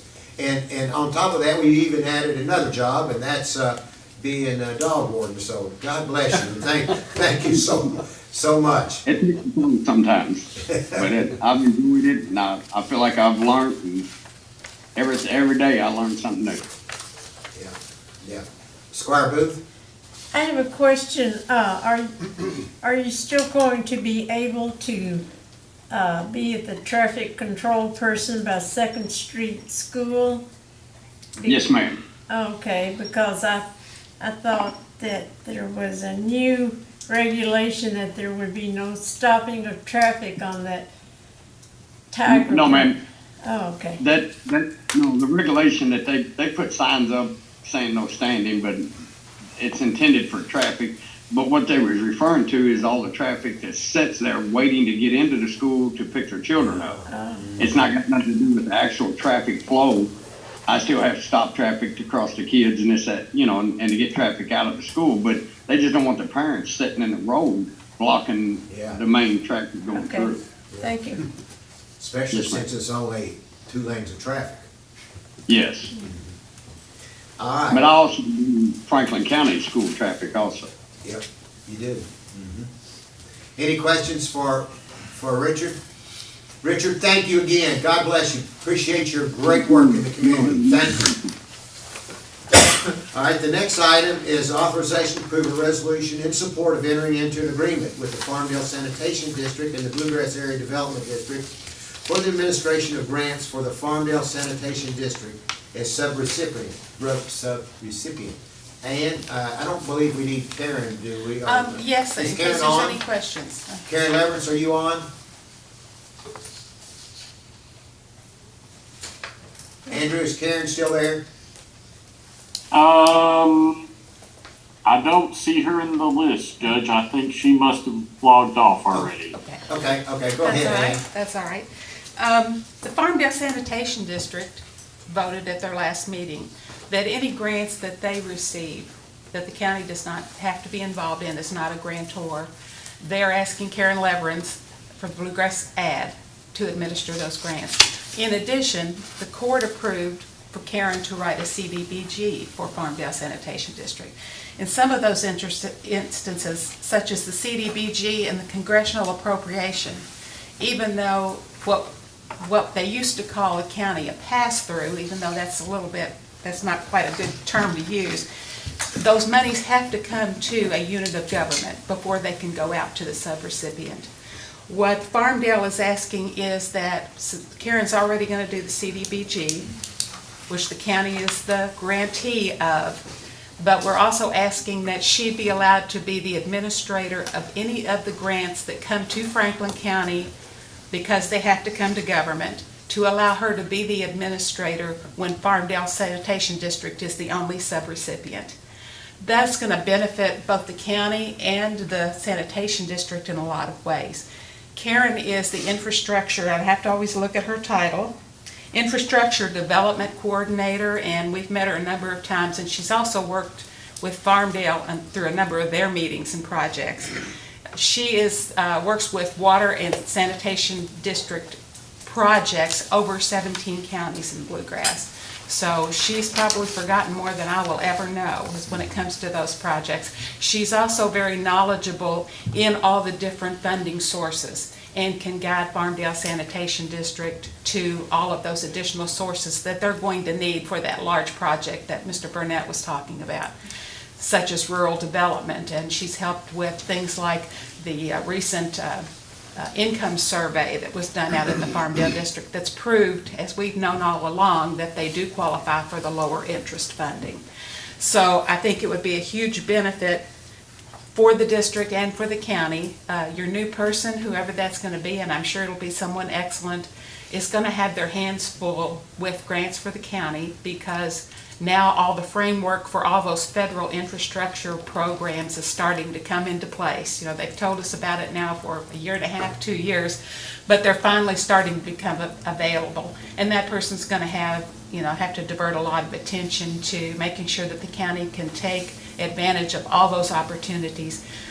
Karen can also keep all the information for Farmdale Sanitation District compiled to use as leverage for additional funding, so she can use the same information that she will have in many different ways. So I would encourage, I think this is a good move. It gives Farmdale another step toward that independence that Fiscal Court has always encouraged them towards. I think it's a good move, and I would recommend voting for that. Squire Muller? Thank you, Judge. Thank you, Ann. So is this solely because you're leaving us? Would it have stayed with you if you were going to continue to be here? Or is this a move that you would recommend because your plate's too full? I would well, a lot of those things. I would have recommended it even if I was here, just because of Karen's expertise and because of the many different funding sources that are going to be required for this large project. I would have been glad to continue to help out, and the county will continue to receive the approved draw forms, request the federal funds that will come to us electronically, and Amy will issue a check back to Farmdale Sanitation District for those funds. So we are passing through those funds from those projects through the county. but Karen will maintain all of the reporting and the documentation and the environmentals and things, because this is going to be a big construction project and probably multi-phased, things like prevailing wage reports and procurement and all those kinds of documents that the EPA is going to require. She'll be working with the district and with HMB Engineers, who works with Farmdale, to make sure that all that information is in one place and can be used, as I said, for leverage for many different funding sources. So I would have encouraged this even if I was still going to be here.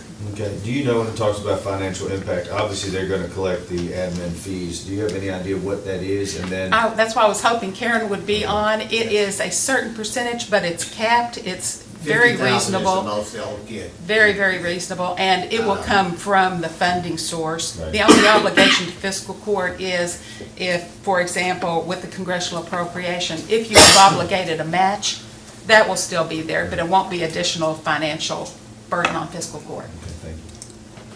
okay, thank you. Go ahead, sorry. Are the infrastructure bill, what is the popular name for that? Is it Build Back Better? Well, there's a number of different, now that it's being broken out, it's got a lot of different alphabet soup names. One good piece of information that I'm happy to be able to pass on to the court today is that Franklin County is a recipient of funding from the LATCF, which is Local Assistance Tribal Consistency Funding. We've just received the first $50,000 tranche, and after the first of the year, the second $50,000 that was allocated for Franklin County will be coming to the county. I also have the guidance documents available that will show what projects are eligible and what requirements are linked to however those funds are decided to be spent. For example, if it's construction, right now there's a Build America, Buy America requirement linked to spending those funds, although the Department of Treasury is trying to get that released and allow more flexibility. These are pretty flexible funds, so it'll be very helpful. Also, on an aside, the fire department was awarded their grant for lift equipment, so we're happy about that too. So Merry Christmas to those two items. Hey, Chief, Chiefs. Any other questions I can answer about Bluegrass Ad and their role? Thank you, Judge. And so much to say about you moving on to other things outside of I didn't bring county government. Kleenex, so don't go there. I'm gonna cap it right there. Thank you. But I'll say more later.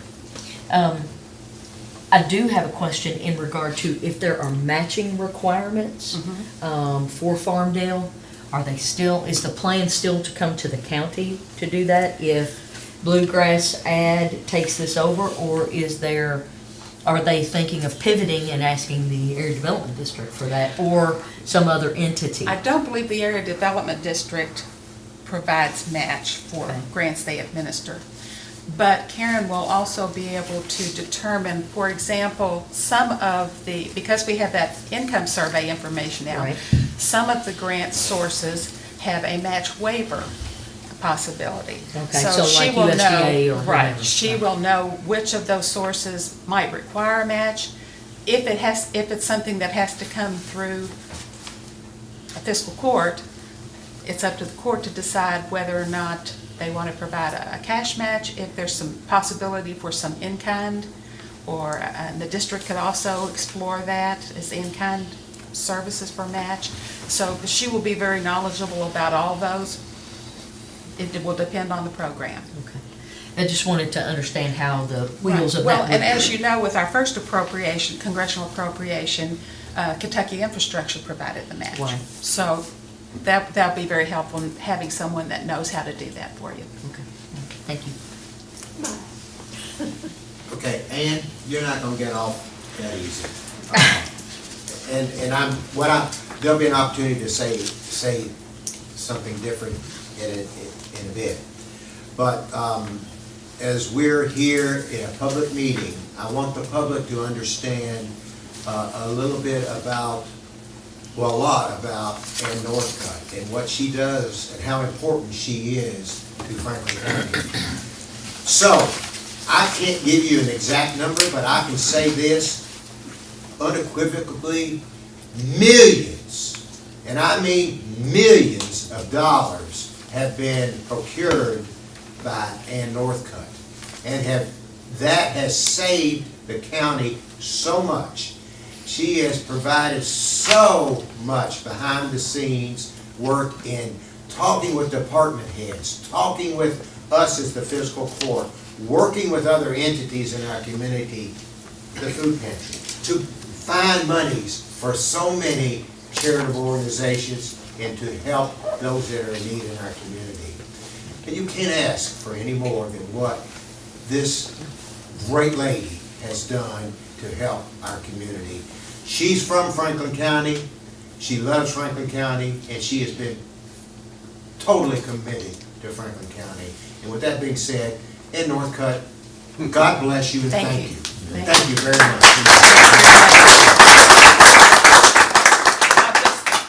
I'll just say thank you as well, and thank you to the community, and thank you to the staff of Franklin County. And I'm gonna need Kleenex. But county government employees are the best. I hope that you will continue to respect and trust and treat them with knowing that they're as valued as they are. There's not a finer group of people anywhere. Thank you very much. Amen. Amen. Scotty, Tracy, did you want to say something? I did. And just a quick question. I know we referenced the 50,000 as capped, but would that be in the contract with Farmdale? Is that recognized in there? There will be an agreement probably with each grant. Okay. And so there'll be, the admin fees will be specified in each grant agreement. And Karen has templates of all those ready, so, you know, and I've actually prepared an agreement that I sent to the county attorney's office in advance so that they have something to begin working with on this. And I know this took up a lot of your time, but with this agreement in place, you would see that completely go out of your office. The county would not be. As I was saying, the part that the county would continue to be responsible for would be the actual flow of funds. And so like we do now, it's kind of the end of the process at each meeting. The invoices are brought into the board and are approved for the draws on the federal funds. And then those are signed by the judge. I submit them to the EPA, and then when they're approved, request from another federal platform the drawdown. And then it comes into Amy, and she writes a check to Farmdale for those. So that part we will still maintain. Okay. Thank you, and thank you for everything. Thank you. And just a FYI, Michael, what happens is during the Farmdale sanitation meeting, the first of each month, the first Thursday, I think. First Thursday. Thursday of each month, they approve those funds to be transferred down. The paperwork is given to you to sign, then you get it to the grants administrator sends it off, and then that starts the process. So it does happen every month. Okay. We are still involved through the process of distributing the money. We have currently, the end of November, closed out our last congressional appropriation.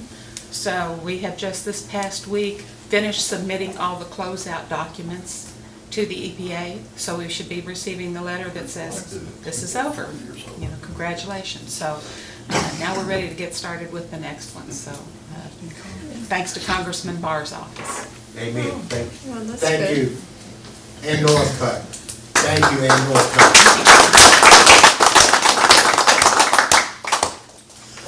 Robert, you're on for several items. Let's see, 1, 2, 3, 4 items, and I'm gonna move it around a little bit because we have a gentleman here I see that is seen a lot, and I'm sure he needs to go back to work, Mr. Meyer. So we're gonna move number 8 up to the top, Robert, talking about authorization of food resolution accepting Oak Ridge Drive, Maple Ridge Drive, Persimmon Ridge Drive, Stone Ridge Drive, Cornerstone Drive, Judges Avenue, and Sheriff's Way into the county road system. Thank you, Judge. The roads you previously mentioned are located within the West Ridge subdivision, located at the intersection of, or fronting on Devil's Hollow Road and E Ridge Road. in the 6th Magisterial District. Mr. Meyer is the developer. He has completed all the necessary public improvements. The road superintendent, myself, have done a series of field inspections with Mr. Meyer, and Mr. Mitchell and I are recommending to the court that these roads and the associated infrastructure be brought into the county system for maintenance, and it would be to the benefit of the residents of that subdivision for the county to do so. Okay. Mr. Meyer, in that box behind you is a hoop. We would like you to jump through Oh. it. Before we One more? We got several lists, I think. Okay, Squire Molly? Robert, can I ask you a question? I went out there and looked at the subdivision, it's a nice subdivision, but I did notice there's still a lot of building going on. What is I would assume we would take them over after a subdivision's finished 100%, but obviously it's not 100%. So how do our regulations read, please? So developers, in this case of residential subdivisions, have two ways of satisfying the requirements for public improvements, and that is outlined in the Hardin County subdivision and development plan regulations. They can either submit a subdivision plat showing the road right-of-ways along with construction plans for necessary public improvements, and request approval of that plat in order to sell lots. In that scenario, the developer must submit to my office a letter of credit for 125% of the estimated construction cost for those improvements. Once received, I will sign the final plat.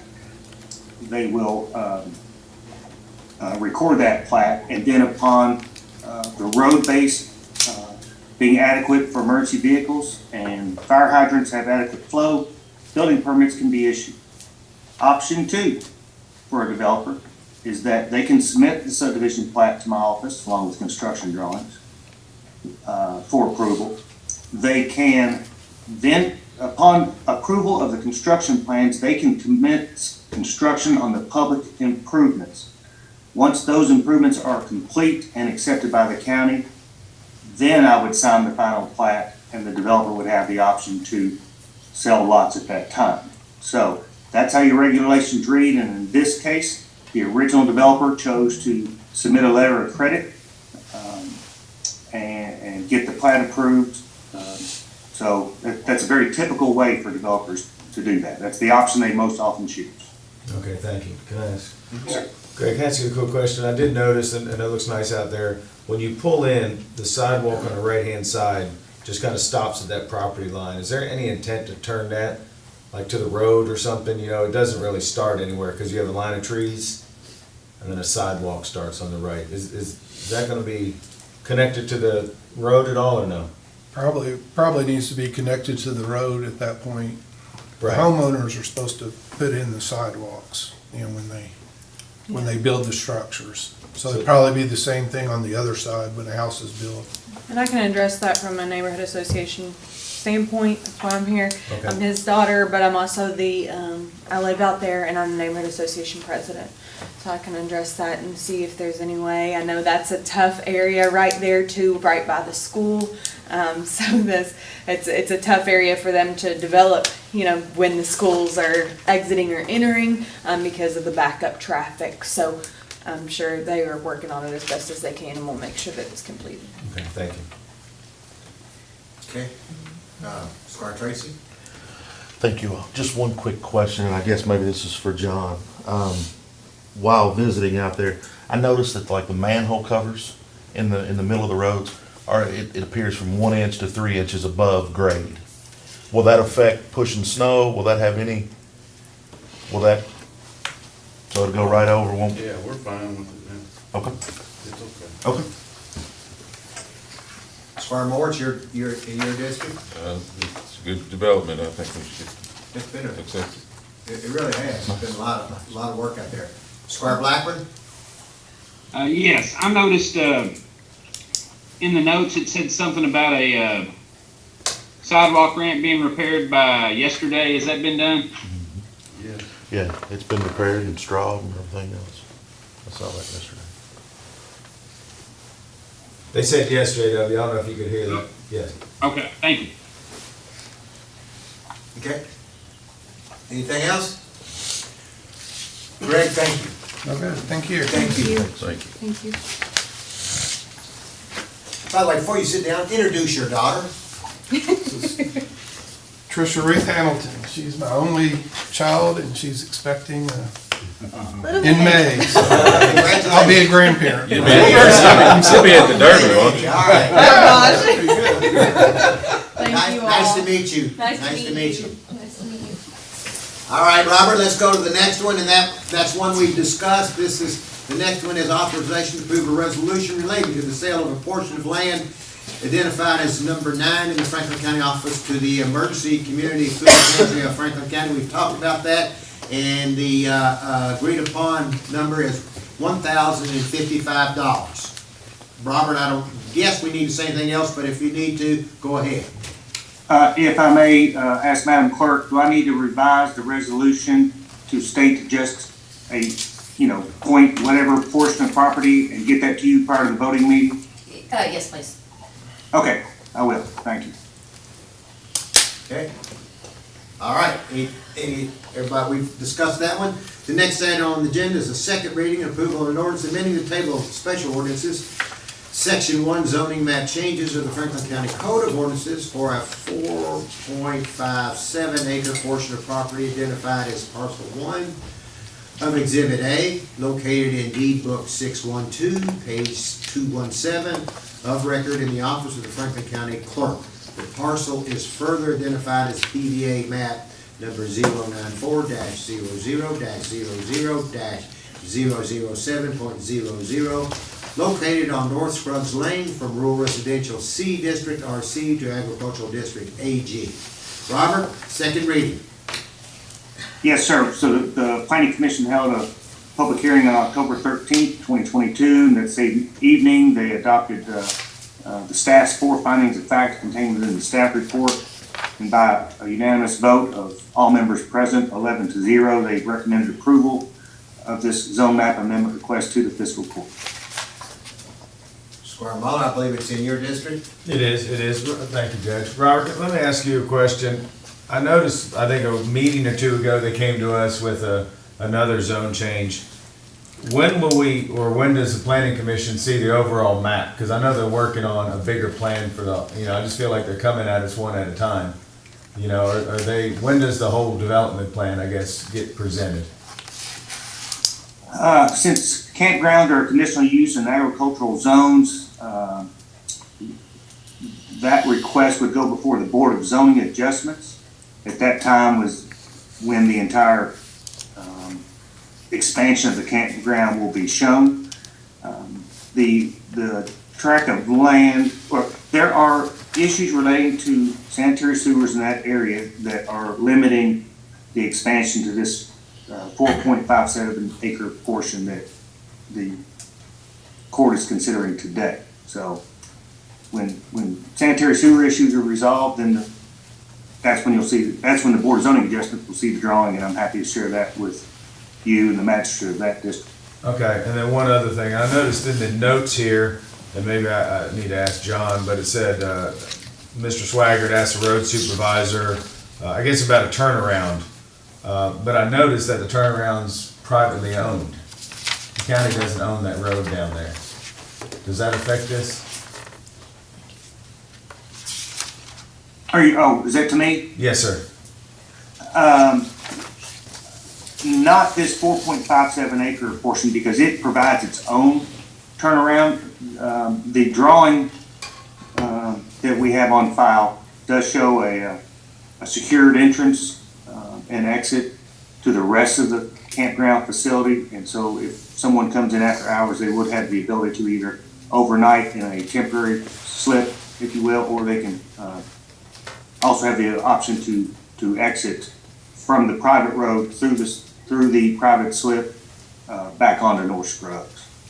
Okay, so the turnaround is not the one at the end of North Scruggs. They're talking about something else there? To my understanding, yes, and the health department has their own regulations specific to campgrounds and road width and construction type. So we are working with the health department on their requirements. Okay, thank you. Yes, sir. Squire Blackburn? Yes, Robert, is it served by public sewer? No, sir. So I noticed in the development guidelines for rural activities, it says 1 unit per 10 acres. That being 3 parcels or 3 lots, you're increasing the burden by about 66%. I don't want to be full time, but that concerns me with the sewer, and I know there's some questions in here about the sewer. That's just that's all I wanted to know. Well, if I could say, I believe it was contained within the staff report, because I want to try to keep this discussion to the record as best we can. This 4.57 acre tract for consideration today was the location of the former mobile home park, in which it had its own independent septic fields. I think there's 2 of them out there that have been assessed by the health department as it relates to this zone map amendment request as part of our facility review. Those septic fields in the floodplain? I'm pretty sure they are. However, the health department has indicated in their analysis that those septic systems have been were previously permitted and have remained in good standing, and then are able to continue to be used. Okay, thank you. Yes, sir. Squire Sebastian? Thank you, Judge. I just wanted to, and this question may have already been asked while I stepped out of the room briefly. Will the road need to be widened to accommodate any potential future use in this area? Or will it stay within the confines of the existing road? The health department is requiring the road width to be increased to 18 feet, and that is part of their campground and mobile home park regulations. So it's their requirement that would We covered that. make that happen. So your answer is yes. Okay, so where will, so that's what, an additional 5 feet? Is that from the center line? Does that go on both sides, or will one, and this is just a general question, when the road has to be widened, what factors, I guess, are involved in choosing how the road is widened? So do they go in and get an easement from existing property owners there and say, hey, I need to take 2.5 feet from you on the right side of the road, and on the left side of the road, 2.5 feet from you to get to the 5 that I need to widen the road? Since North Scruggs Lane is currently in the county road system, it has an established right-of-way. In the event that that right-of-way is not adequate enough to accommodate for the widening, then what you just described is correct. The developer would have to go to adjacent property owners and request additional right-of-way, which would then be submitted to my office for review via a plat. I see. Okay, so can they choose to go just to one additional property owner, or do they have to choose that from the center line to go to both sides? I really don't know, so this will just help educate me. It's however they can best obtain that 18 feet in width, whether they keep it all on one side or if they split the difference and put it on both sides. A lot of it depends on how the right-of-way lays in relation to the asphalt of the roadway. I often think about roads as a creek and the right-of-way as the top of the bank, whereas the creek can meander within its banks, the same as an asphalt road can meander within its own right-of-way. So it'll have to be surveyed in order to determine where they can make their widening within the existing platted right-of-way. So we know with easements and other things that sometimes there are property owners who say, I really like the concept of this, but I don't want to give an easement. So in that instance, if that's what happens, what is the next step? Since it's a requirement of the health department, they'll have to go back to the health department and see if they can obtain any relief from their requirement. Because it's not a Franklin County requirement, it's a health department requirement. I'm just trying to step it out down the road as, you know, just to figure out, just for my personal edification. So, all right, thank you. Sure. Yes, ma'am. You're welcome. Squire Blackburn? Yeah, I just had one more question. You had mentioned that the sewer was I guess, privately owned septic field. I also noticed in the minutes, there were some issues, and they're working with the sewer department. So, is there a sewer pipe running through the property that they have to work with the sewer department, or I'm just trying to understand the correlation? No, sir. There is no public sewer infrastructure on the existing campground property or any of the other two properties obtained by the current owner. It's all served by either a holding tank or the existing septic fields, as I indicated on this 4.57 acre portion. They are working with the Frankfurt Sewer Department in an attempt to get on public sewer so that the full extent of their vision for expansion of the campground could occur. In the absence of public sewer, the size of septic and location of floodplains and such is a limiting factor. Thank you, Robert. You're welcome. Any more questions?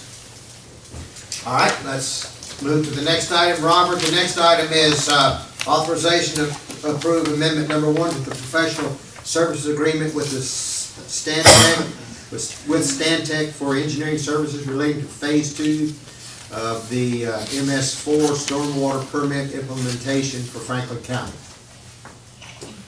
Thank you. So since Frankfurt and Franklin County are a co-permittee on the state's phase 2 stormwater permit, and as such, the city and county have jointly entered into an agreement with, in this case, Stantec, for their expertise in assisting us in ensuring compliance with the conditions of that permit. One of the major elements of that permit is an annual report due April 15th of every year.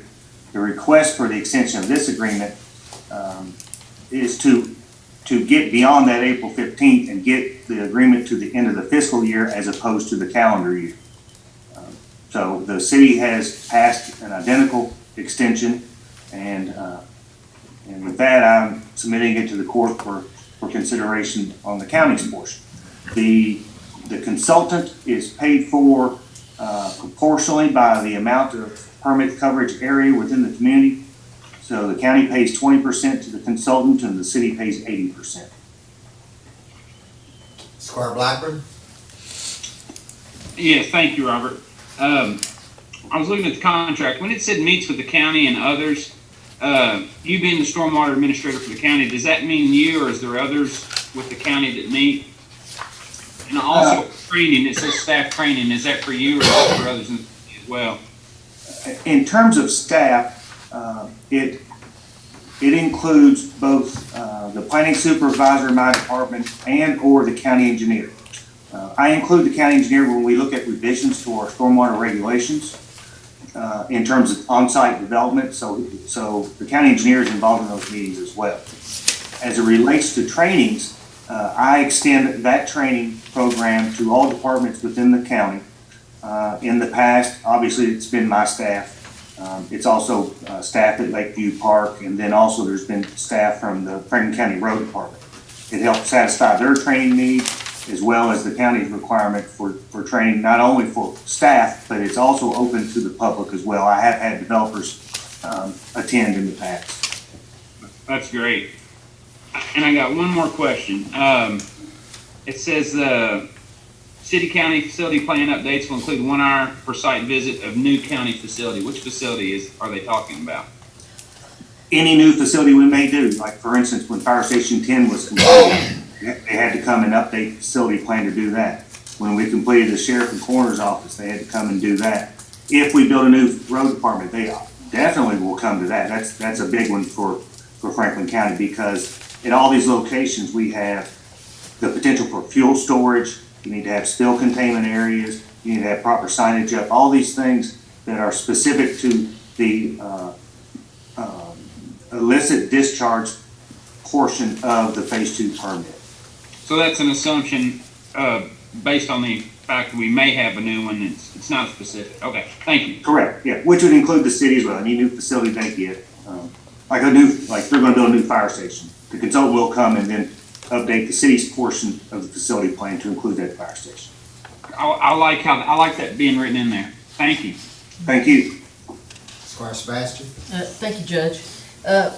Mr. Planning Director, I just want to ask a few questions about these meetings.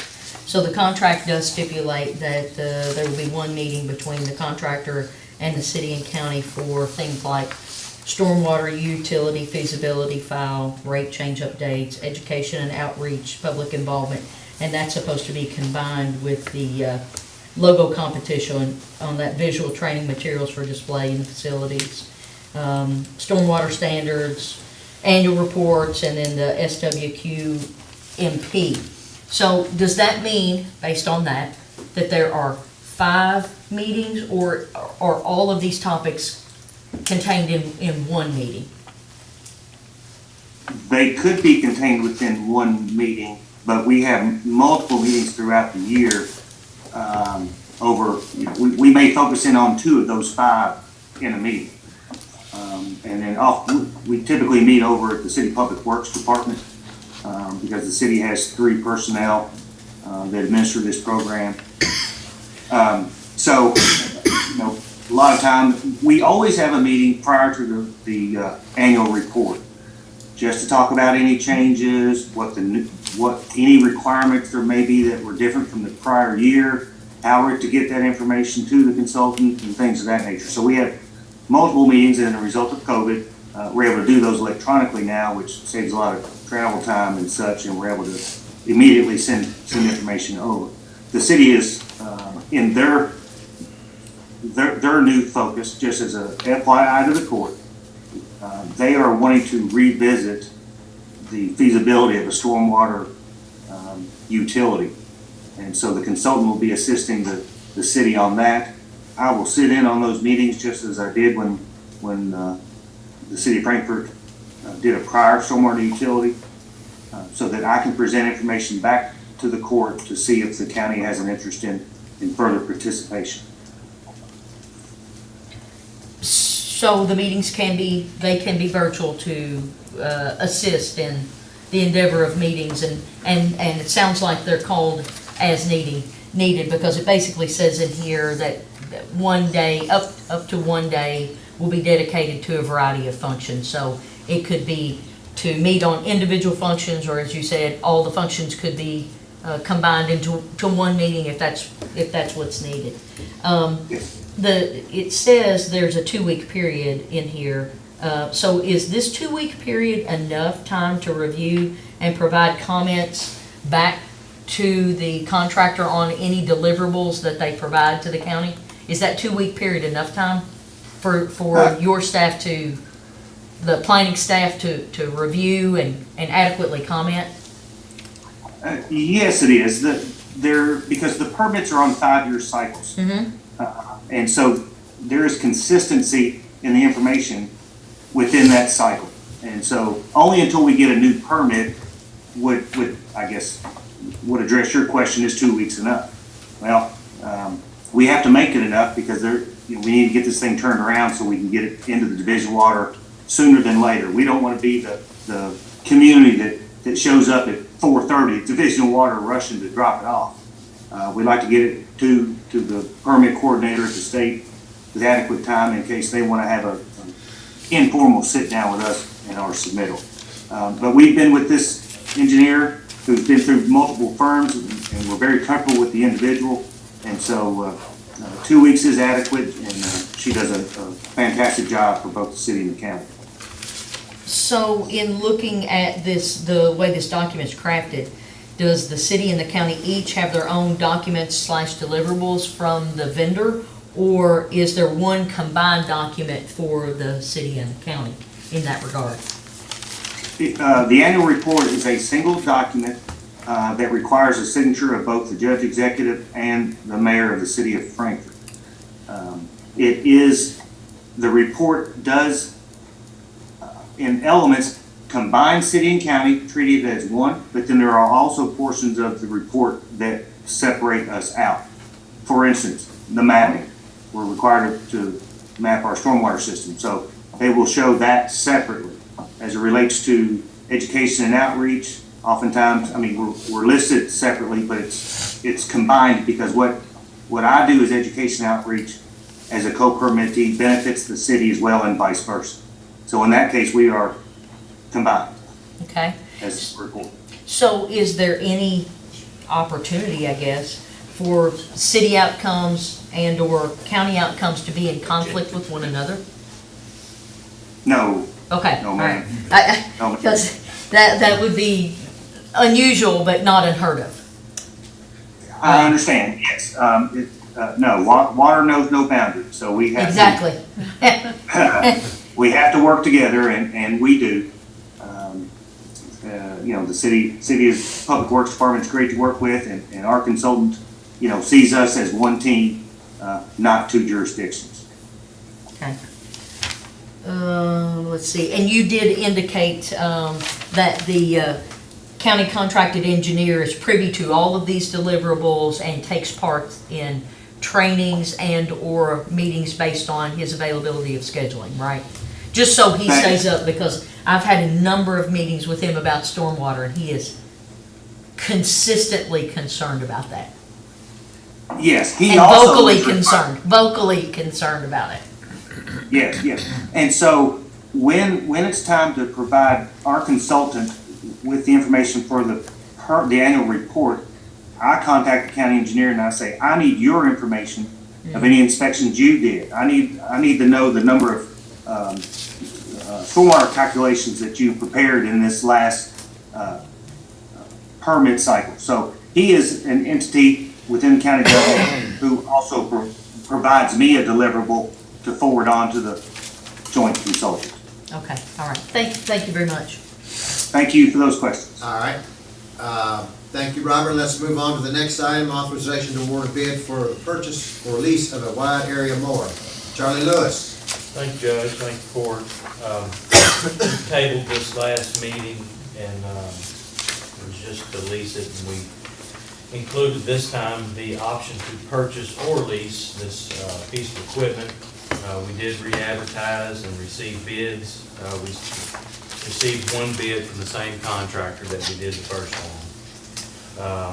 In addition to, we also found that if we do choose to lease it, we can finance it through CAECO, through their COLT program, and save quite a bit of money over the course of the lease. But of course, this gives us the option to pay it off early if we decide to go ahead, if there's money at the end of this fiscal year, or however you all choose to do so, we can go ahead and pay it off early and own it and buy it out, but we can finance it through CAECO. For the rate today is 4.99. It could go down. The rate through the company that provided the bid, I believe was I think in the neighborhood of maybe 12%. It was pretty steep. So this gives us the option to purchase or lease, as well as secure this piece of equipment, because obviously something this substantial is hard to find. But if we do decide to finance it, we can do it through CAECO, and we can pay it off early and own the piece of equipment. So, Amy, let me ask you a question as part of this. So, when this happens, I would expect, I guess, and I don't know, Charlie, you and Amy put together a package and say, we can buy it for X, or we can lease it for Y, or we can pay it off if we, somehow, the court needs to know what the savings would be, even if CAECO does do it. So there would need to be a third piece of this, and I look at you, potential, or not potential, but coming county attorney, excuse me for saying potential, that was wrong. But don't we need to have an agreement with CAECO if this is a possibility of leasing it Do you need the court today to say, let's go ahead and lease it? Do you need the court today to say, let's just let it play out? Where does the court go with what you're proposing today? Because we budgeted to lease it, I would say I would ask the court to authorize to finance the mower through CAECO and set it up that way, because there's only $20,000 in the line item because it was our original intent to lease it. Right? So it would take a budget transfer in the future to pay, secure the mower, set up the financing program through CAECO, and if we decide to pay it off, we could pay it off at that point. But right now, it's only in the budget to lease the piece of equipment. Okay. That's why I asked to lease it in the last meeting. Okay. But we found out that we might have money to purchase it because the leasing program through the company was really steep. It was over 10 grand. Yeah. And also in the process, thanks to Mr. Tanner, he called me and said, hey, call CAECO. They've got a leasing program that's going to save you some money. So that's why all this came about after we had already bid it out the first time. So we kind of had to backtrack. We still need to set it up as a lease, in my opinion, because that's what we budgeted for. So, Mr. County Attorney, and I know this is hard for you, maybe I should ask Rick. Is Rick? Sorry. Rick, are you here? Yeah, just to let you remind myself, my name's Rick Sparks. I'm the county attorney. We don't see you anymore. If you let me finish my question, you'll understand why I was wanting to know. I didn't know whether this was going to be a future, whether this would be applying for, that's why I was asking that. Does this need to happen now to go ahead and apply for a CAECO lease? Enter into an agreement with CAECO, or does it need to happen 2 months from now when it comes in? I'd have to ask the current judge executive when he wants to have this set at, because it's before the court to decide right now. If you want to do it and make this approval today, then you vote on it and decide which way you want to go on it, and then things will fall into place.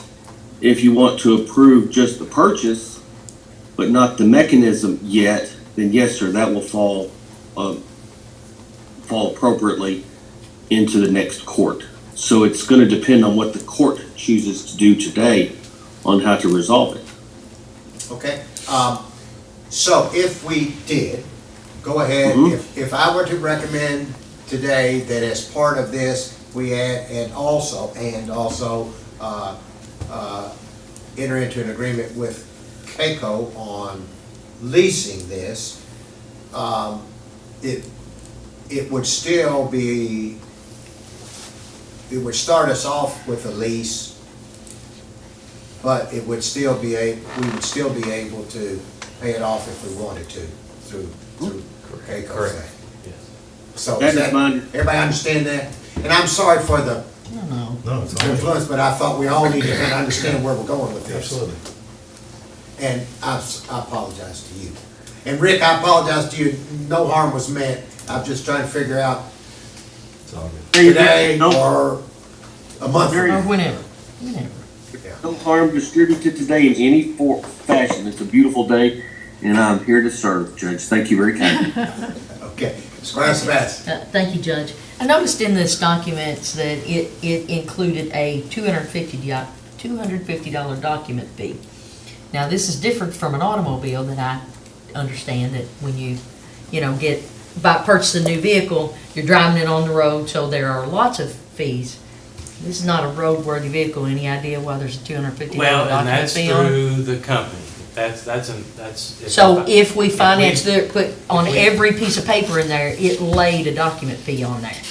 So I was just trying to make sure Yeah, if we finance it through CAECO, that there's no document. that's gonna go away, because I was like, why are we paying a document fee if we're gonna pay out of our pocket and/or if we finance it through another entity. I was like, I don't understand, because it was listed everywhere in there. Right. Every quote they gave us. Good And point, so- Squire, good and- point. And the 200, thank you, and the, right now, in that line item, we've got 20K budgeted. We haven't used any of it. Do you anticipate, because if you step out the lease payments, that's a little bit over 8,000 for the rest of This fiscal year. this fiscal year, correct. So is there an opportunity if the court decides at some point, rather than making like a monthly lease payment, if it says we wind down to May and we're like, okay, we really didn't spend anything else out of this line item, and we're gonna go ahead and like jump up on these lease payments, if we go ahead and allocate, the remaining 12 in there, that lessens that burden, if that's how we choose to do it. I mean, do we have the ability to do that? Absolutely, and I hope that we can come up with the financing to take that 12 Mhm. that's left. Yep. In this budget, Mhm. as well as some additional monies, and just pay it off, just Yeah. get rid of it in this budget. Okay, all right. I foresee that, but I just didn't want to step out in front of anything, and just wanted to ask a question so that we're all prepared to maybe go in that direction. Sure. All right, thank you. Thank you. Thank you, Mr. Joe. Mullins. Charlie, thanks for redoing this. I know it's been kind of a goofy thing. Yeah, I'm with you all. Let's move forward because, the rumor is January 1, equipment's going back up. So, if we can get the paperwork done by the end of the year, I think that would be a wise decision. Thank you. Thank you. Okay, so, Amy, help me here. So do we add to this abstract an addendum to enter into a lease agreement with CAECO, Yes. which you would be doing? But you'll have to sign it before the end of the year, right? So we need to award the bid Yeah, for then- a purchase. And then the next step. From LADS. Yep. And then the financing would, since it's a finance, it's an agreement, does the county attorney need to review that before it's signed off through CAECO? Yeah, just get it to me in the next 2 weeks and one day, I'll be right on that. And just get it to me in this next 2 weeks and 2 days. But I guess the lease agreement doesn't take effect until we receive the mower in theory, But we're right? not leasing, the bid award is not to lease it from LADS. Right. The bid award is to purchase it from LADS. Right. The, And then the lease payment. yeah, the financing That comes comes different. from some, Okay. yeah. Good point, thank you. But like Rick said, that'll all fall into place after we Bingo. do this. Yeah, okay. So I need to get documents from CAECO to Rick. Yes, Right. and I think we have those, I think maybe just the application or something. Yeah, it's an application. Okay. But do I understand, Vote agenda. approve it now, correct? Rick's asking I a think the question. motion's two-part. I'm sorry. The court is continuing the motion today to lock it in, and then we can proceed from there, is that right? Yes. Okay, excellent, y'all, thank you. Okay, no. All right, Ms. Brittany, authorization to approve a resolution authorizing the filing of a supplemental application for 2022-2023 household hazardous waste management grant funds with the Kentucky Energy Environmental Cabinet. Ms. Brittany, welcome. Good morning. Good yes, good morning, just barely. So this is a supplemental application. Basically, we still have grant funds from the state, and we have to file a supplement in order to utilize the rest of those funds. This is something that I've applied or brought to the court's attention each year that I've been here. So this year, we were awarded $21,700 for 22-23 to hold household hazardous waste collection events. Our fall event, which was on October 22nd, we spent a total of $12,857.63, which left $8,842.37 remaining for a spring event. Typically, our spring events have more residents come in, but but that doesn't always mean that it's going to be an astronomically higher bill. It just depends. The thing about these is that we can never anticipate what residents are going to bring in. We just provide this service.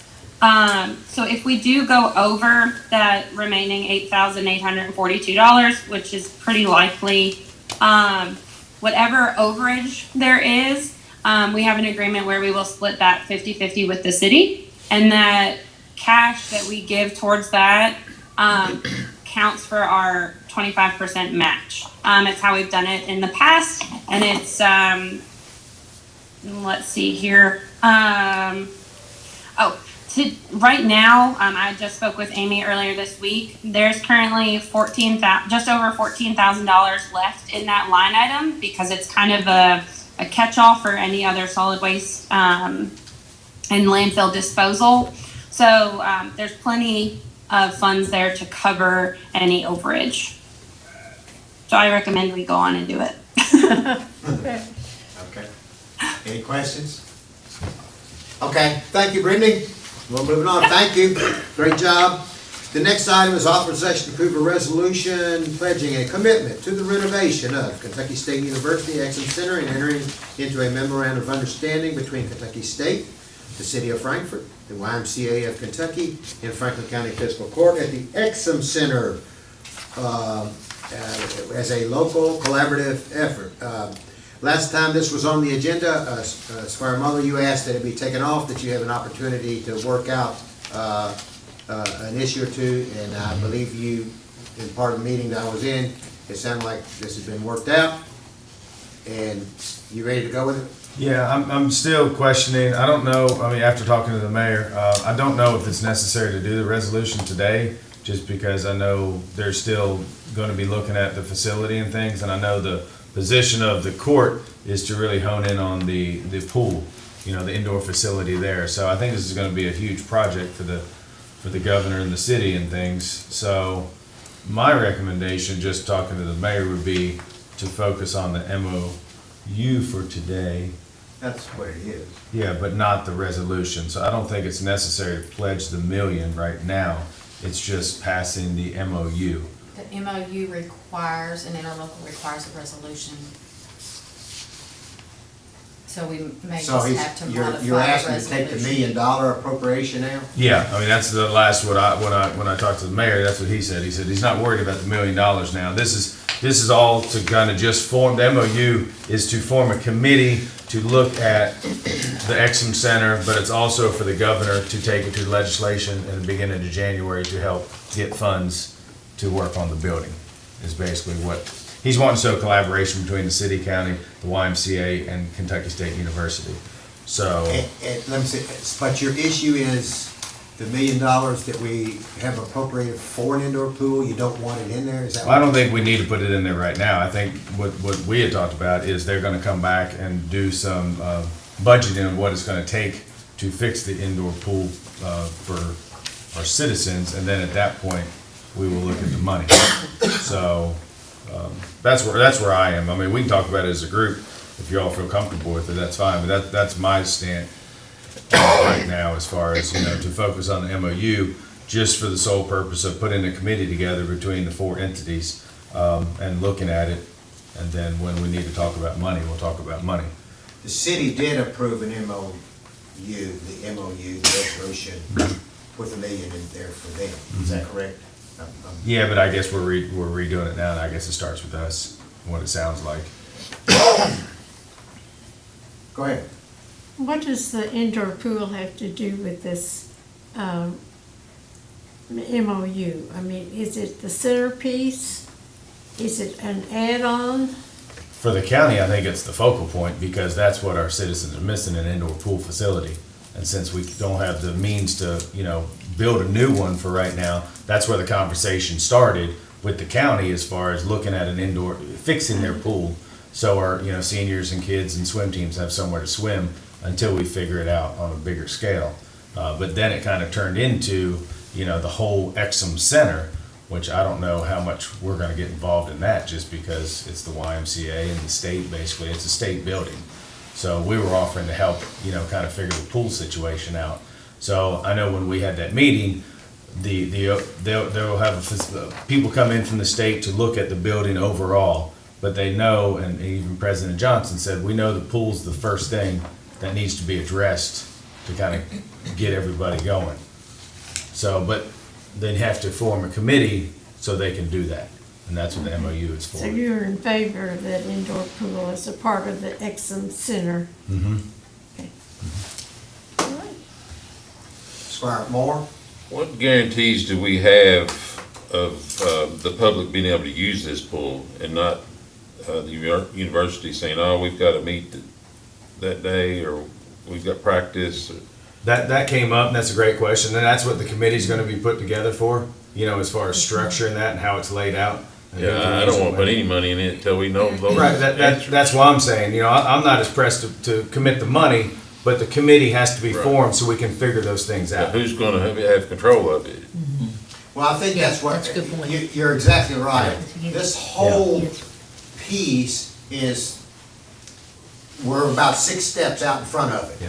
And, but the premise of this committee is to answer all of those questions, to come up with ways, because of the need of the pool, but not just the pool, the wants of a YMCA, and the ability to have a building, a 24,000 square foot building, like the Exum Center, which would be a great way to accomplish the pool, but also another great way to have another YMCA and be on the campus of Kentucky State University, is what this committee's goal will be, is to define all of those pieces that are out there that need to be defined before commitment is made. Right.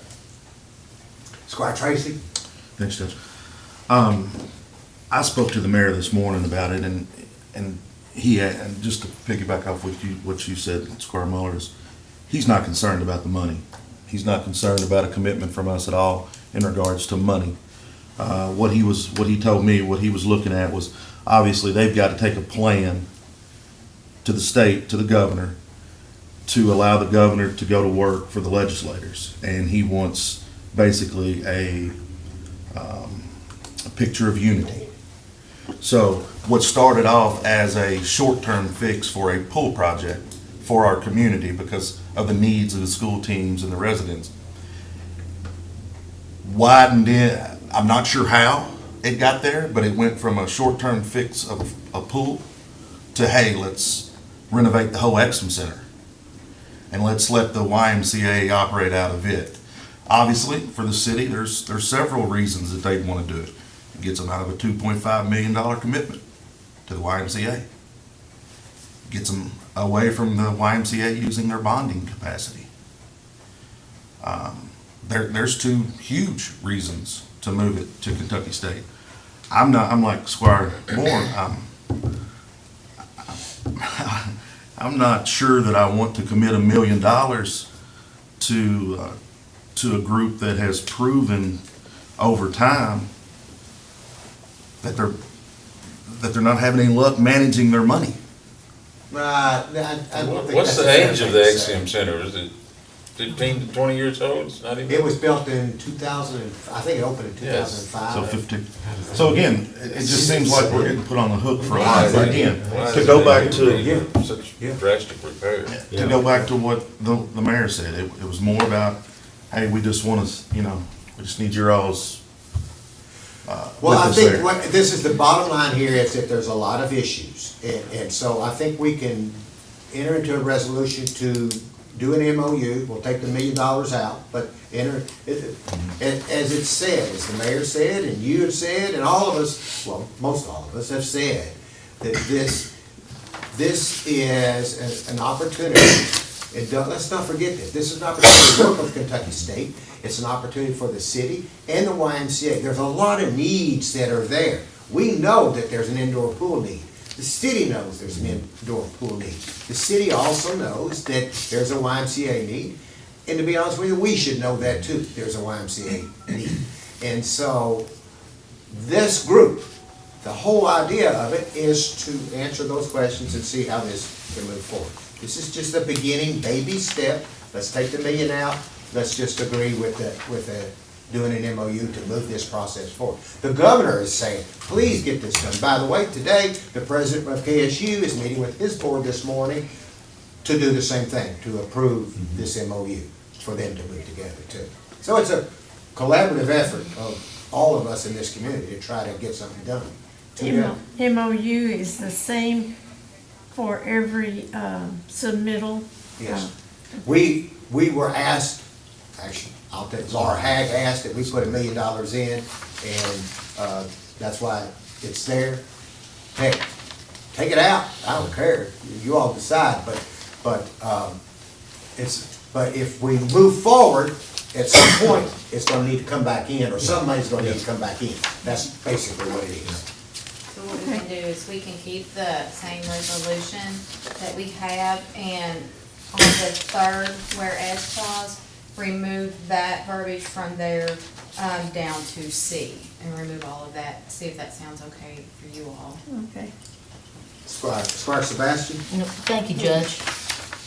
So I kind of looked at this, and I just I guess a history for us all. I know the Lexington YMCA took control of the YMCA facilities here in Frankfort, and then they closed both pools. And then KSU, they had to drain their pool for a lot of issues, so that left no indoor pool available for community usage, period, right? That's kind of the crux of this, and it sounds like this court, we've all spoken and we've heard from people about how can we collaborate and how can we have these collaborative discussions regarding an indoor community pool. So when I looked at this memorandum of understanding here, I looked at it and the only mention I saw of a pool was item 5B1, where it says, work with KSU to engage the Division of Engineering and Contract Administration to conduct a full assessment of the Exum Center, including a pool study as set forth. Previous MOA dated July 14th, attached here to is Exhibit A. So my question is does anybody have Exhibit A in their packet? I don't. So I want to see what that part of it says, because when I first started reading the MOU, the first whereas clause says the agency above, the agencies recognize the critical need for an innovative multi-use facility in the city of Frankfort. So it doesn't say we're focusing on a pool. It changes that and references the pool at the end, but it talks about an Exhibit A that talks about the pool. So does anybody here have that Exhibit A, just so I can see what it says about the pool? No. No? No. We don't have it? I don't. Okay, and that's, I mean, because that's the only place to That's put really it. not a pertinent issue to the moving forward as a committee to decide what they're gonna do, I would think. Well, I'm gonna be concerned about signing the MOU here, because it requires signatures, and it initially starts out saying that the agencies recognize the critical need for an innovative multi-use facility in the city of Frankfort, and then it goes on to say, while we're all gonna put in money for this innovative multi-use facility in the city of Frankfort, where when this body started talking about it, it was for a pool. And that shows me it's a little different until I get to this part down here where the pool is mentioned on the next to last page of the agreement, but it just says, here's the information. So I'm just asking a little bit about the pool part, because that's where we seem to come in. But Actually, if you all remember it differently, please help me. Go ahead, Rick. the county's obligation contained in item 4D, it is unqualified to this extent, and I read it out loud, agrees to provide a delegate who will participate and advocate for the project in full within fiscal court representing the interest of the citizens of Franklin County, and will, quote, help identify potential funding sources through grants and funding. Yeah. You're sending, they use the word delegate, it seems more of an ambassador, far as you pointed out, onto all of those things to bring it back to both courts, KSU and the YMCA, prior to the termination in the end of 2023. The court's obligation, if any, was to send an ambassador kind of to figure it out and then bring it back to you all how you're going to wrap it up. And I appreciate that. I'm just trying to figure out here, so it talks about advocating for the project. Well, the first whereas clause says the project is a multi-use facility and us putting potential money into that, not necessarily the pool. And that was, to me, where this conversation started, but maybe I see what you're saying now. I'm just trying to make sure I'm understanding it. So What we're getting into conversation at the table about. Is it a multi-use facility, or is it, as the court had indicated, their desire to participate in the pool and get that as an immediate need taken care of, so for the citizens? I'm just trying to make sure I'm getting it, because it talks about different things, that's all. I took it as broad form for the individuals as part of the MOU to identify what needs to be addressed, including but not just limited to pools, et cetera. And that's how I presented and I understood it. Okay, I'm just trying to, thank you for trying to help me here. Thank you, Rick, I agree with you 100%. It doesn't, we are not committed to anything other than provide a delegate to meet. That's the only commitment we have. And that's very reasonable, no money, no money. Just sit at a table and talk collaboratively, so. Okay. Every one of us, every one of you, I heard every one of you as you ran for office say, we need to work with the city, we need to work with KSU, we need to work with the state. That's all this is saying, let's work together and try to come up with something. So we can, I'm sorry. I was just gonna say, can somebody get us a copy of this Exhibit A? Just at some point, just so we know what it says? We can try. I mean, that's I'm sure the. we can. Yeah, I'm okay. sure there's. Somebody has to have it somewhere, All right. because it Cameron, calls will it, you check they on have that? it. We'll I don't know who see has what it. we can get. Thank you. All right. Do we have to pass a resolution now? Yes. Yes, we do. Well, Governor needs it. we want to take some parts out of it according to. We're just taking $1 million out.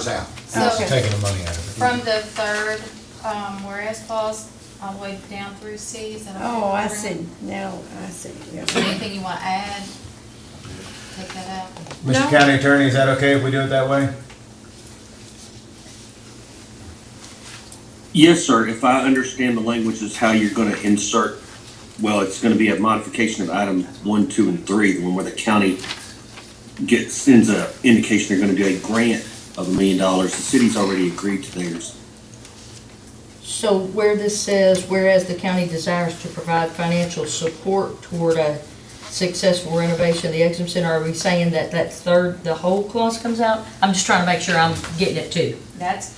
So that all comes out? The resolution. The third whereas, right? Or wrong? We can take it out. That's fine. That's what I understood Ms. Harris to say, that would be correct, yes, ma'am. Okay, hang on, let me read the first two now again.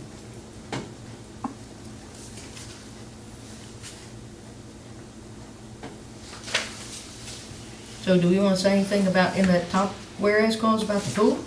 Or, because it says the critical need is for a multi-use facility to serve the health and was that not in the? Including the pool. I'm just trying to make sure I'm understanding where we're at. You're thinking County's gonna that do the it. money that we want to put toward the pool will be put toward something else because it says multi-use. No, I think. Hopefully our advocate will stress that. So if you want the county's money, you're gonna have to do the pool.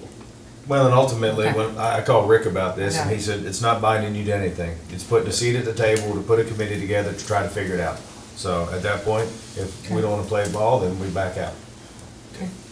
All right. So it's just gonna have that's the why two some clauses, people right? thought you had voted Okay. against it. I'm sorry?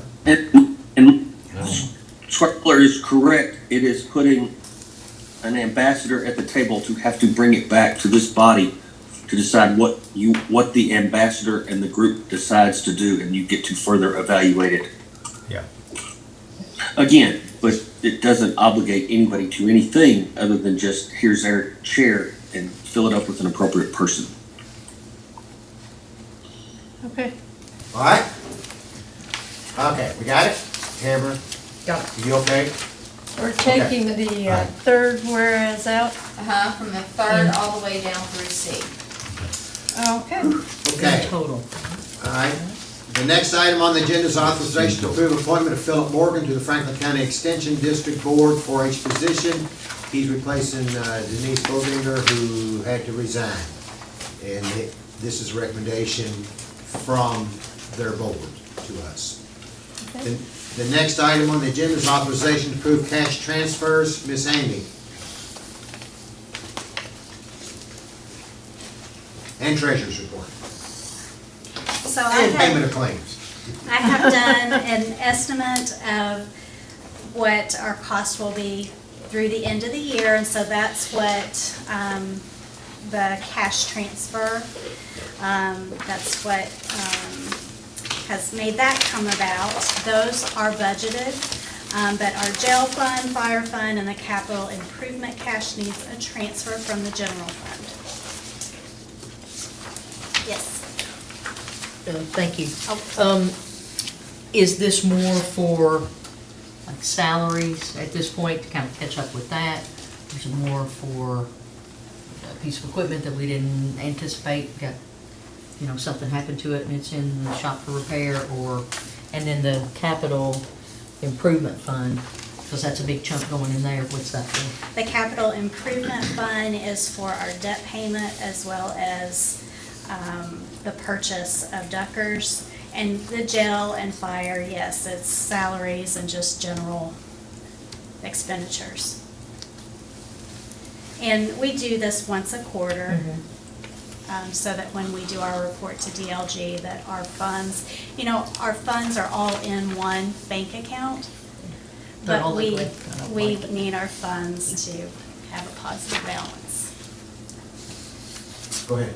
Thank you, Judge. Thank you, Amy. I don't know if this is an appropriate time, but when I was looking at these transfers, it reminded me about the energy project.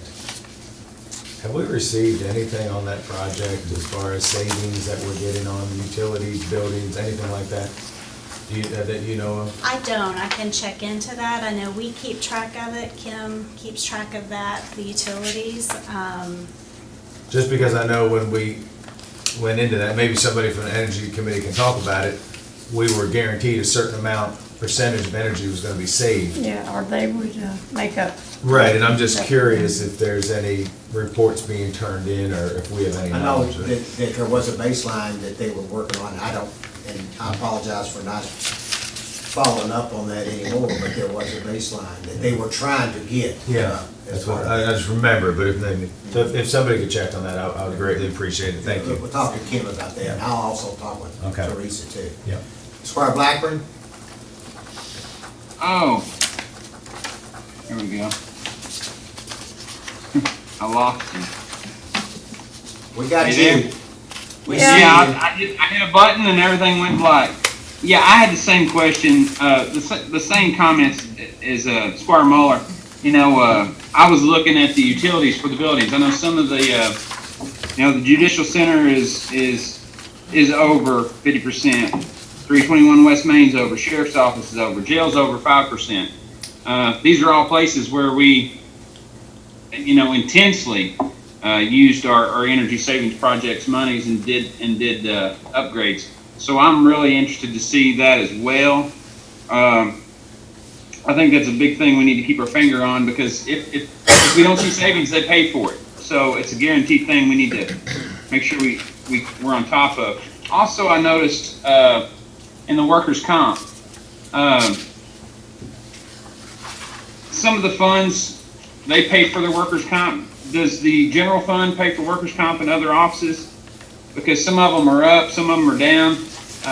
We haven't had a safety committee meeting in a while, and I know the experience rating modification is really what affects your workers' comp payments. And if we've had accidents, say on the road department, fire department, wherever, because a lot of these workers' comps are above where we should be right now at this point in the year. So I just request we have another safety committee meeting soon, or I need to talk with Amy more about these.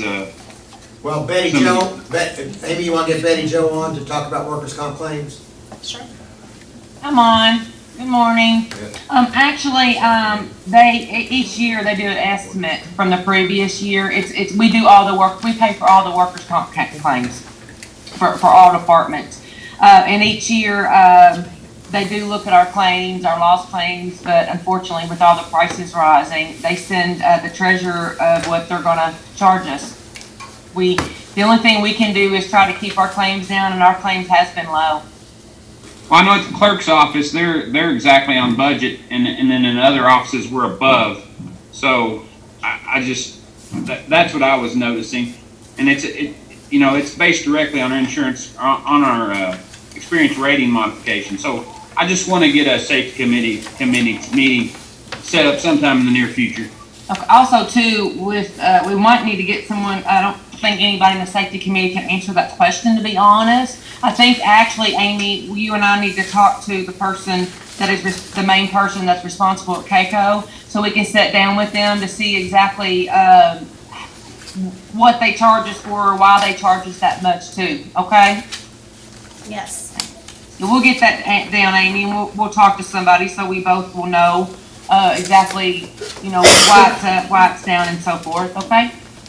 Thank you. You're welcome. Okay, go ahead, Amy. And so the next agenda item is the treasurer's report, and it's for the 5 months ending November 30th. Receipts are at 9.4, expenditures 15.2, leaving us with a shortage of 5.8, adding our fund balance as of June 30th, 22, of 22,000, leaving us with a fund balance of 16.5 as compared to 14.8 from last year. And then you also have your revenue and expenses as of December the 12th.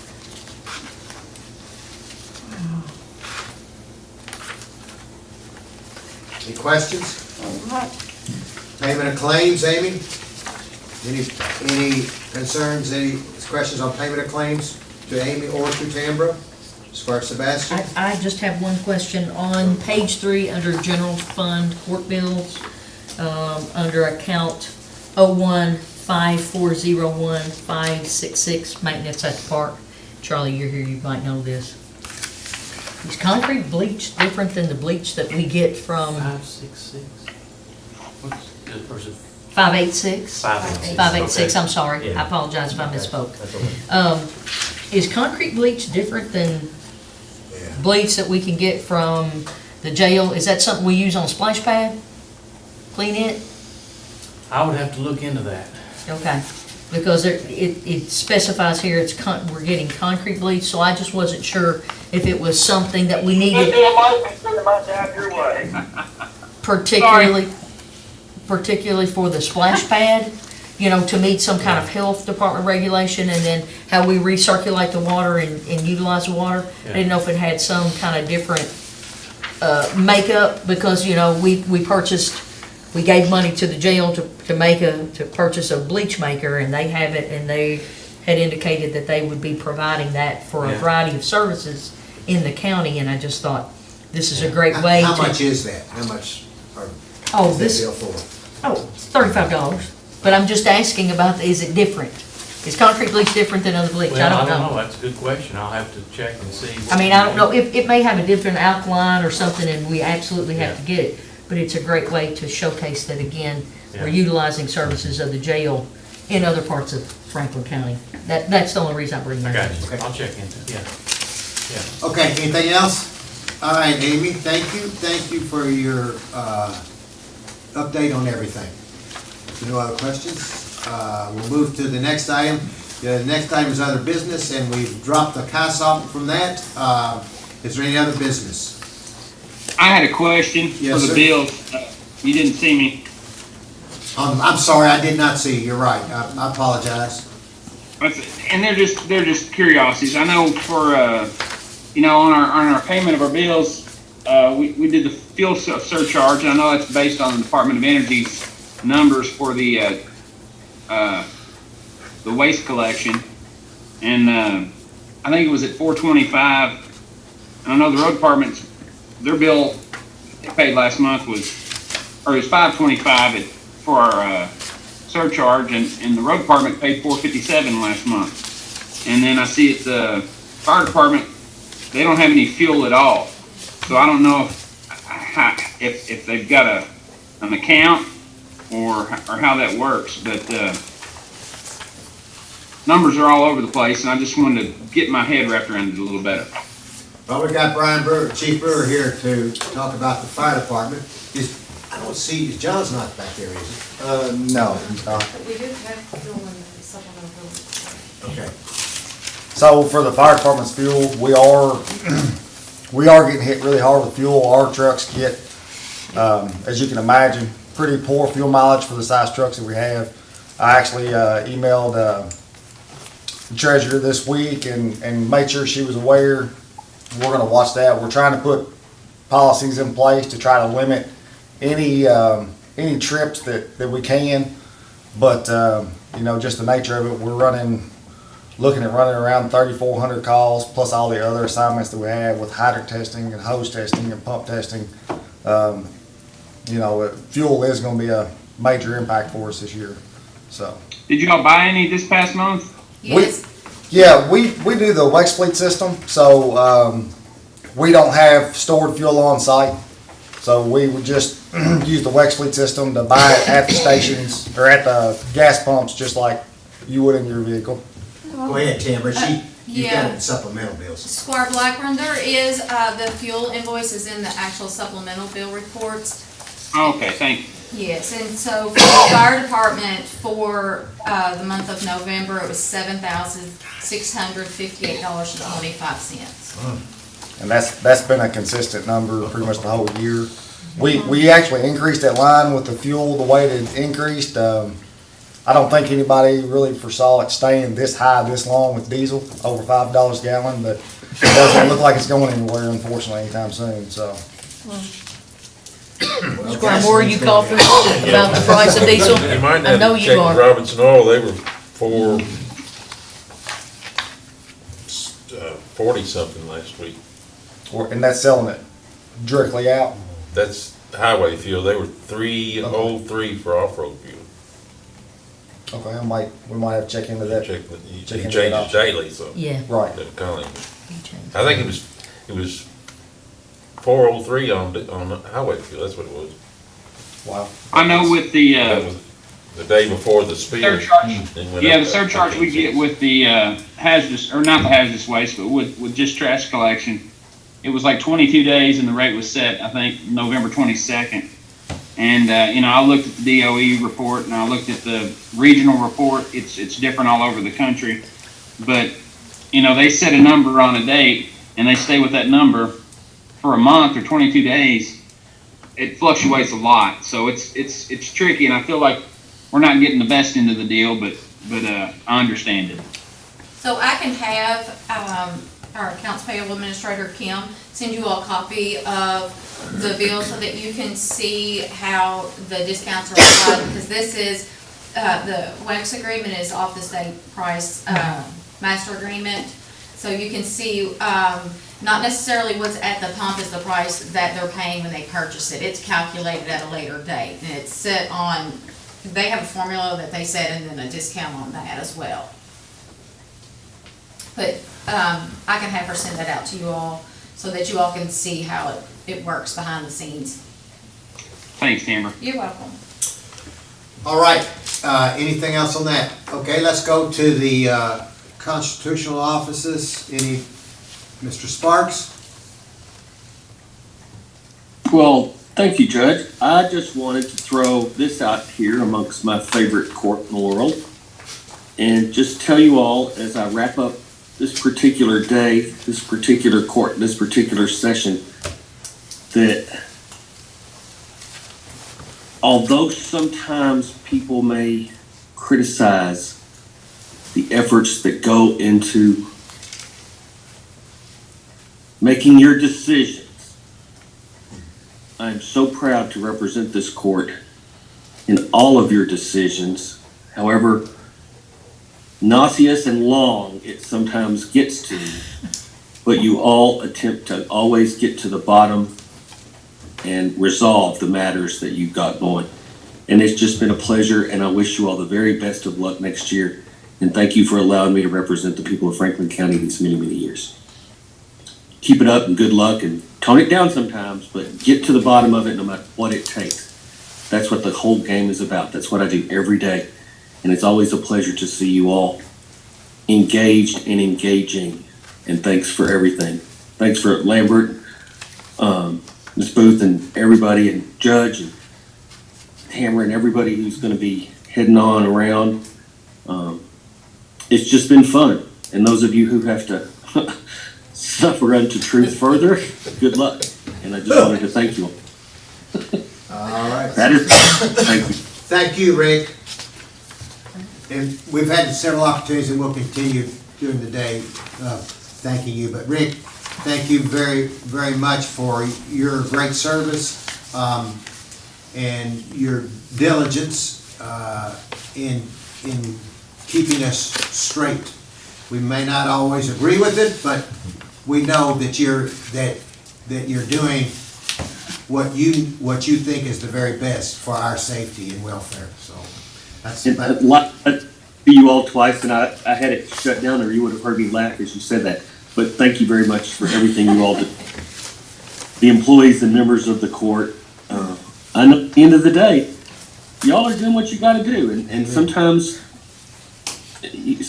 when you're in battle, people forget. You just got to keep on going, and that's the aim of it, to get to the end result at the end of the day. So keep battling, folks. I believe they are, and they will. Battling. Okay. Is there any other reports? At this time, I'd like to recognize the outgoing members of the court, and just like Mr. Sparks, to say a few words. Marty, I'm going to start with you as 5th District Magistrate, and you've served the last 8 years, and I'll just give the floor to you. Oh, my God. Well, I have learned a lot about how this county works and how complicated it is to have health and safety for our citizens. I mean, they say that I have heard it said. I made a pledge not to say they said anymore. I've heard it said that Frankfort is slowing down, not growing like it should. I think that is a bunch of crock.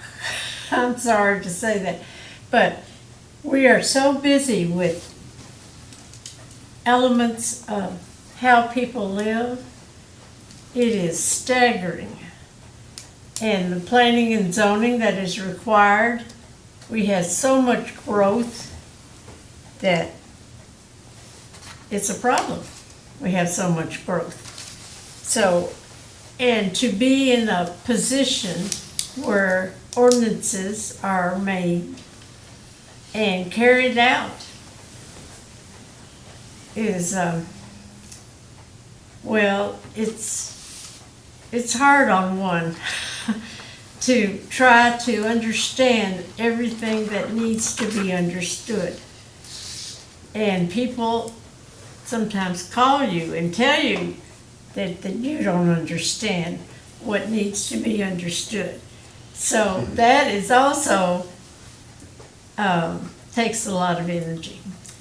But altogether, I think I have grown from this experience. I have become a lot more concerned and mindful of how our society works. And I think I've benefited from that. So I thank you for the opportunity, all the citizens that voted for me, to become a better person. So thank you. Thank you, Marty. Thank you for those words. Squire Moore? Well, it's been a real honor for 20 years. I've enjoyed it and really have a deep concern for this county and a love for this county and all the workings within it.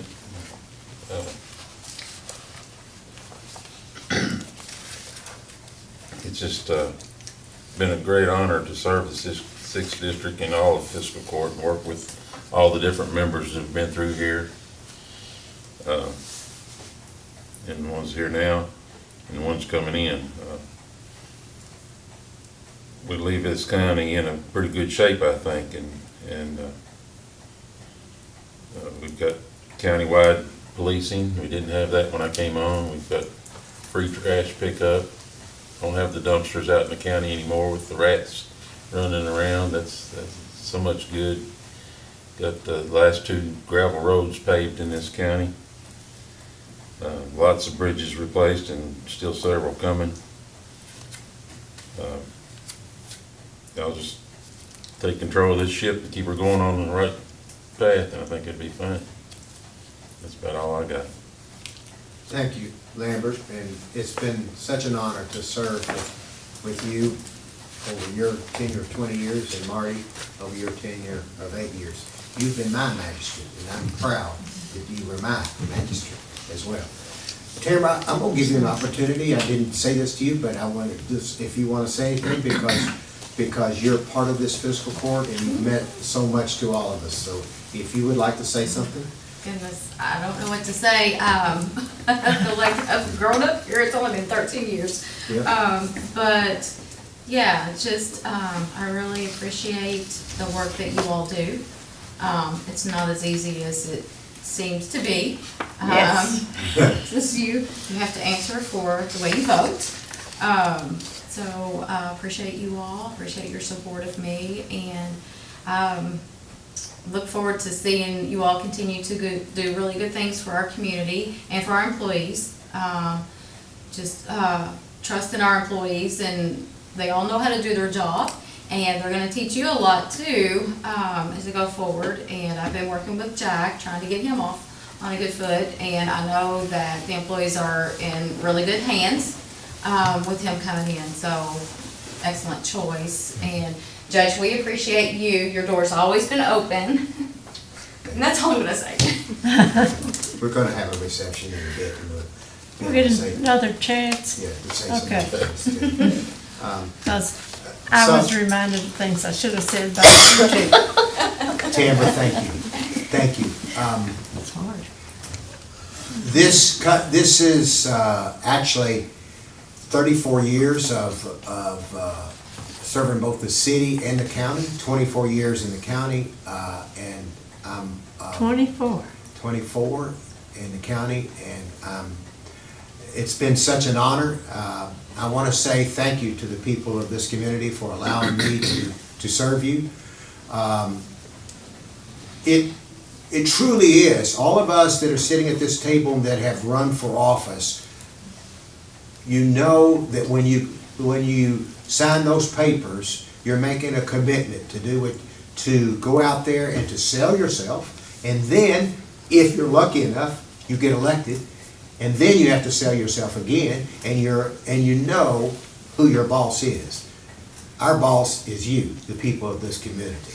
And I've done everything I can to serve you to the best of my ability, and I'm proud to have served with such good people, people that are sitting at this table, other people through all those years. Lambert, we can go back to all those great people, and I'm not going to mention names because I know I'll leave some out, but there have been so many good people on the Franklin County Fiscal Court that have represented you as the people so well. And I want to say that I have never, ever served with anyone that hasn't come on here with frugality, with fiscal conservativeness, that has always thought about county government doing what it can in the best means that it can for the least cost that we can afford to have.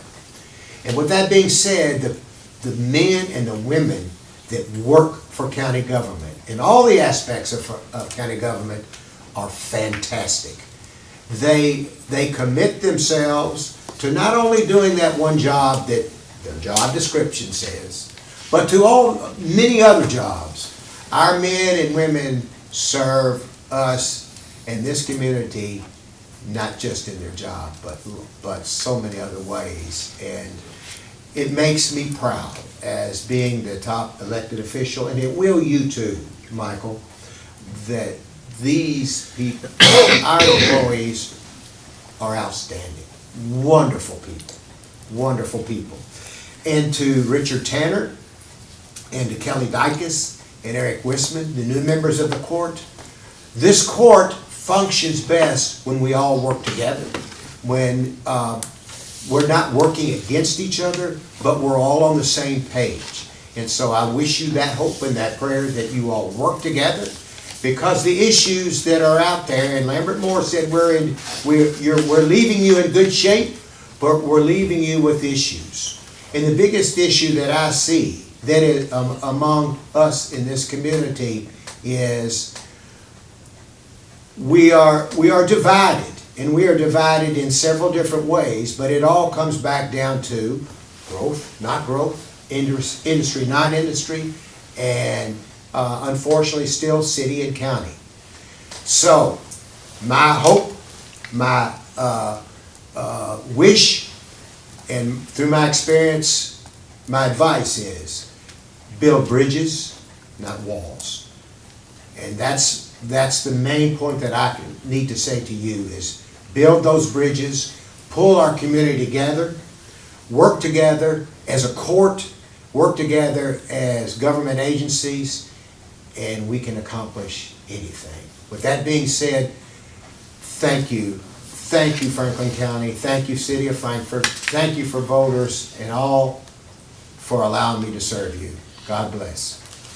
Okay. All right, we are going to take a 5-minute recess and... That's not a closed session. Huh? Go to closed session. We're going to go to 5-minute recess and come back to voting. Am I missing something? What am I missing? Closed session? We're gonna, you wanna just keep going? Yeah, let's. Have y'all been to the bathroom? Am I right? Okay, if you're ready. No, I'm I'm ready to go to bed. All right. That's all I was supposed to say. We're taking a 5-minute recess and come back to the voting session. Okay? All right? Yep. What was I missing, Sherry? Nothing. Okay. No problem. I didn't say that. I just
Squad. Good afternoon. This is the Franklin County Fiscal Court video teleconference regular meeting for December the 16th, 2022. Clerk, call the roll. Squire Sebastian. Here. Squire Blackburn. Squire Blackburn. Present. Squire Muller. Present. Squire Tracy. Here. Squire Booth. Present. Squire Moore. For the last regular meeting, I am accounted for. Judge Wells. I'm going to be different and say here. There you go. When I grew up in school, we had to say here, not present. Yeah, I said here too. All right.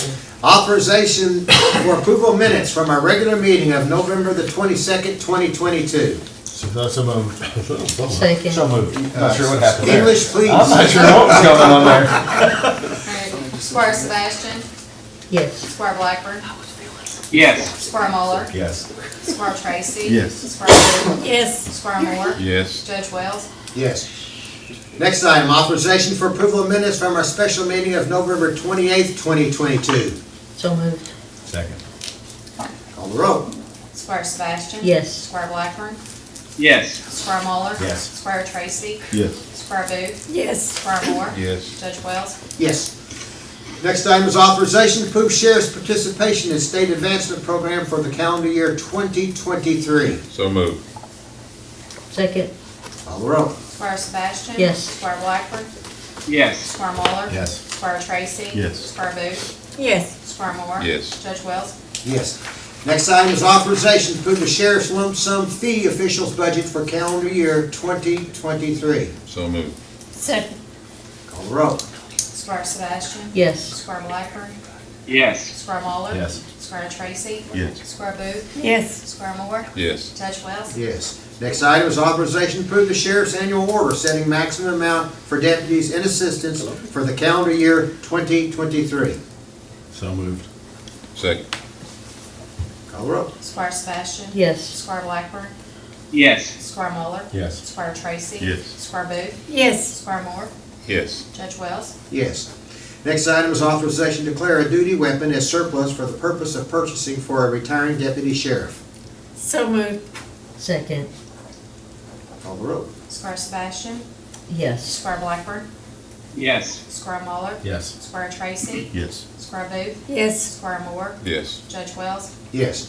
Next item is authorization to amend the jail's policy and procedure manual for medical services and training, Chapter 7, Page 1 and 2.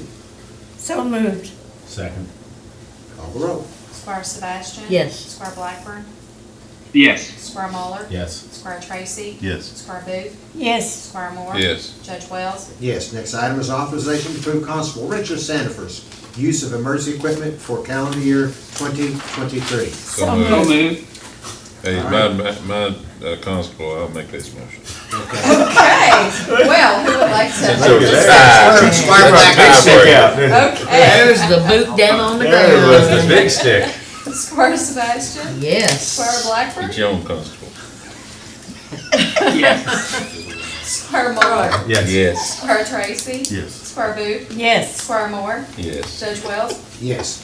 Next item is authorization to approve a resolution in support of entering into an agreement with the Farmdale Sanitation District and the Bluegrass Area Development District for the administration of grants for the Farmdale Sanitation District as sub-recipient. So moved. Second. Call the roll. Squire Sebastian. Yes. Squire Blackburn. Yes. Squire Muller. Yes. Squire Tracy. Yes. Squire Booth. Yes. Squire Moore. Yes. Judge Wells. Yes. The next item is authorization to approve a resolution relating to the sale of a portion of land identified as lot number 9 in the Franklin County Office Park to the Emergency Community Food Pantry of Franklin County in the amount of $1,055. So moved. Second. Call the roll. Squire Sebastian. Yes. Squire Blackburn. Yes. Squire Muller. Yes. Squire Tracy. Yes. Squire Booth. Yes. Squire Moore. Yes. Judge Wells. Yes. The next item is second reading and approval of an ordinance amending the table of ordinances, section 1, zoning map changes of the Franklin County Code of Ordinances for a 4.57 acre portion of property identified as parcel 1 of Exhibit A, located in deed book 612, page 217 of record in the office of the Franklin County Clerk. The parcel is further identified as PVA map number 00-00-007.00, located on North Scruggs Lane from Rural Residential C, District RC, to Agricultural District AG. So moved. Is there a motion? Yeah. Okay. Is there a Second. second? Okay, and seconded. Call the roll. Squire Sebastian? Yes. Squire Blackburn? I've been working for a couple of years to extend sewer service to that entire area, which probably should have been done much sooner because of its direct impact on the Elkhorn Creek. And I'm hopeful that with the addition of another private developer of economic and recreational intentions that we can get public sewer service to that area much sooner. I vote yes. Squire Muller? I look forward to seeing their overall plan for the whole area. Yes. Squire Tracy? Yes. Squire Booth? Yes. Squire Moore? Yes. Judge Wells? Yes. Next item is authorization to approve a resolution accepting Oak Ridge Drive, Maple Ridge Drive, Persimmon Ridge Drive, Stone Ridge Drive, Cornerstone Drive, Judges Avenue, and Sheriff's Way into the county road system. So moved. Second. Call the roll. Squire Sebastian? Yes. Squire Blackburn? Yes. Squire Muller? Yes. Squire Tracy? Yes. Squire Booth? Yes. Squire Moore? Yes. Judge Wells? Yes. The next item is authorization to approve amendment number 1 to the professional services agreement with the Stantec for engineering services relating to Phase 2 MS4 stormwater permit implementation for Franklin County. So moved. Second. Call the roll. Who do I have as the second? Is it, Michael's the next. okay. Squire Sebastian? Yes. Squire Blackburn?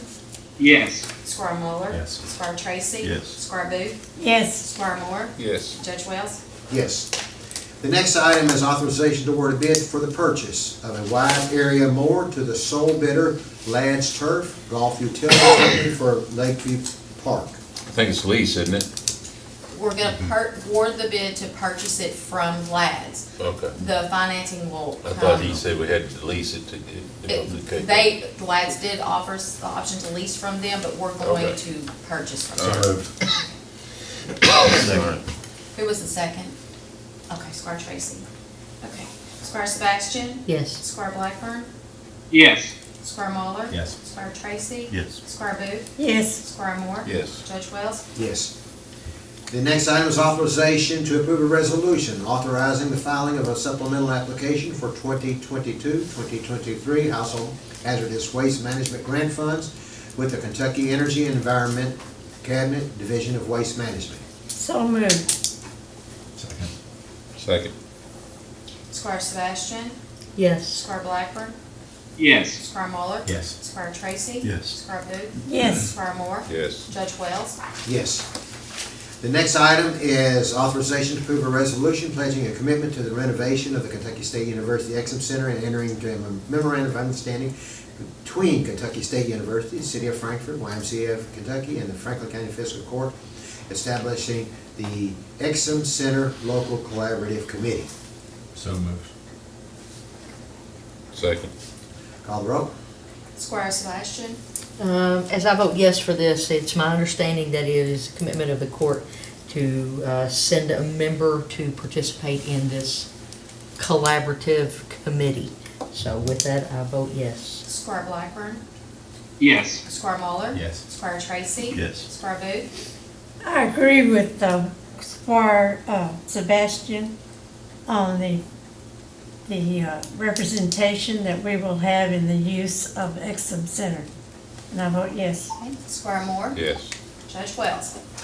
This is a fantastic opportunity to work collaboratively with Kentucky State University, as well as the YMCA and the city, for all of us to be on the same page in providing the needs and wants that our community has.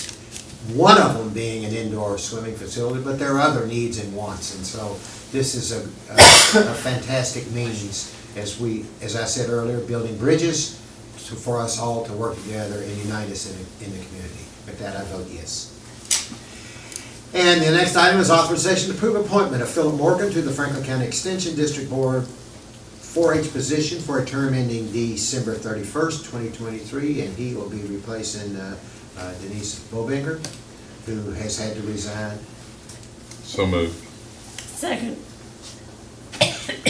Squire Sebastian? Yes. Squire Blackburn? Yes. Squire Muller? Yes. Squire Tracy? Yes. Squire Booth? Yes. Squire Moore? Yes. Judge Wells? I want to thank Ms. Bobinger for serving, and she has been a really good member. And Mr. Morgan will be too, and welcome him aboard. And that's a great board, and does so much for the community with that. Next item on the agenda is authorization to approve the cash transfer for fiscal year 2022-2023. So moved. Second. Call the roll. Squire Sebastian? Yes. Squire Blackburn? Yes. Squire Muller? Yes. Squire Tracy? Yes. Squire Booth? Yes. Squire Moore? Yes. Judge Wells? Yes. Next item is authorization to receive the treasurer's report. So moved. Second. Call the roll. Squire Sebastian? Yes. Squire Blackburn? Yes. Squire Muller? Yes. Squire Tracy? Yes. Squire Booth? Yes. Squire Moore? Yes. Judge Wells? Yes. Next item is claims. Is there a motion to deny any payment of any claims? Seeing none, let the record reflect claims order to be paid. Next item is authorization to go into closed session per KRS 61.810, Section 1, Section F, discussions or hearings which might lead to the appointment, discipline, or dismissal of any individual employee. Action will be taken after returning to open session. So moved. Second. Call the roll. Squire Sebastian? Yes. Squire Blackburn? Yes. Squire Muller? Yes. Squire Tracy? Yes. Squire Booth? Yes. Squire Moore? Yes. Judge Wells? Yes. Andrew, I don't believe there's anybody that needs to be on Zoom. Betty Jo. Sorry, Betty Jo. Yes, you do. I was gonna say, I thought Betty Jo probably wouldn't be here. Betty Jo and Squire Blackburn. Squire Blackburn. Sorry. Andrew, please make sure your door's shut.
to captain. So moved. Second. Call the roll. Squire Sebastian. Yes. Squire Blackburn. Yes. Squire Muller. Yes. Squire Tracy. Yes. Squire Booth. Yes. Squire Moore. Yes. Judge Wells. Yes. Next item is authorization to hire Brandon Jennings as a firefighter. So moved. Second. Second. Squire Sebastian. Yes. Squire Blackburn. Yes. Squire Muller. Yes. Squire Tracy. Yes. Squire Booth. Yes. Squire Moore. Yes. Judge Wells. Yes. Next item is authorization to hire Brandon Yaller as a firefighter. So moved. Second. Squire Sebastian. Yes. Squire Blackburn. Yes. Squire Muller. Yes. Squire Tracy. Yes. Squire Booth. Yes. Squire Moore. Yes. Judge Wells. Yes. The last item is authorization to adjourn. So moved. Second. Are you sure you two want to do I that? was getting ready to say, they better do it. All right, so Squire Moore made the motion? Yes. Squire Booth. Okay, then I am so The two leading members, yes. That's right. Yes, all right, Squire Sebastian. I really want to vote no to this. Because I've enjoyed sitting with you and learning from you, so. Yes. Squire Blackburn. I just want to thank everybody that's going out. I've grown a lot. I've learned a lot. I've made some mistakes.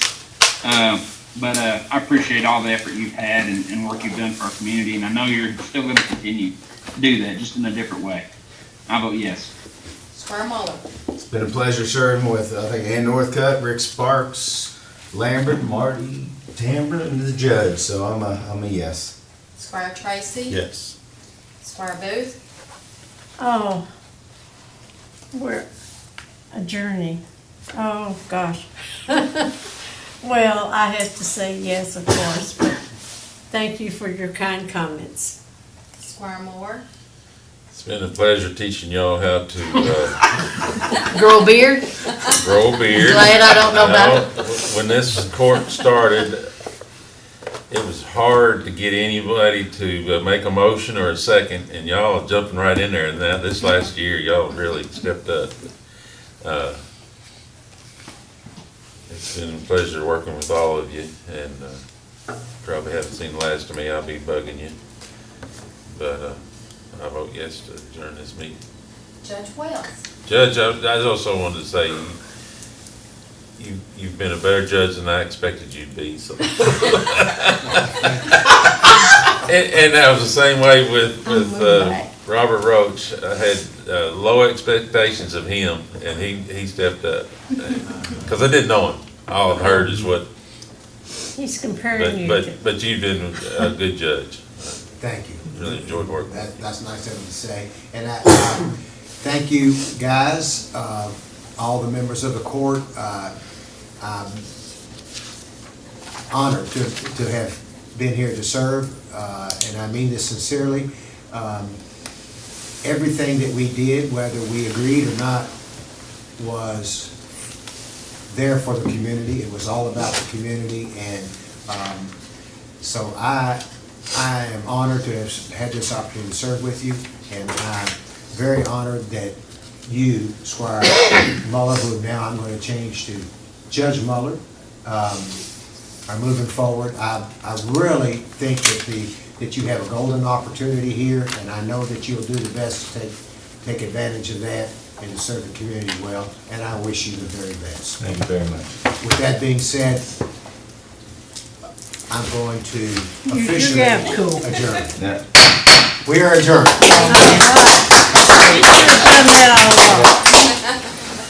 I was worried you were gonna forget it. You're right, I was. I had to follow along.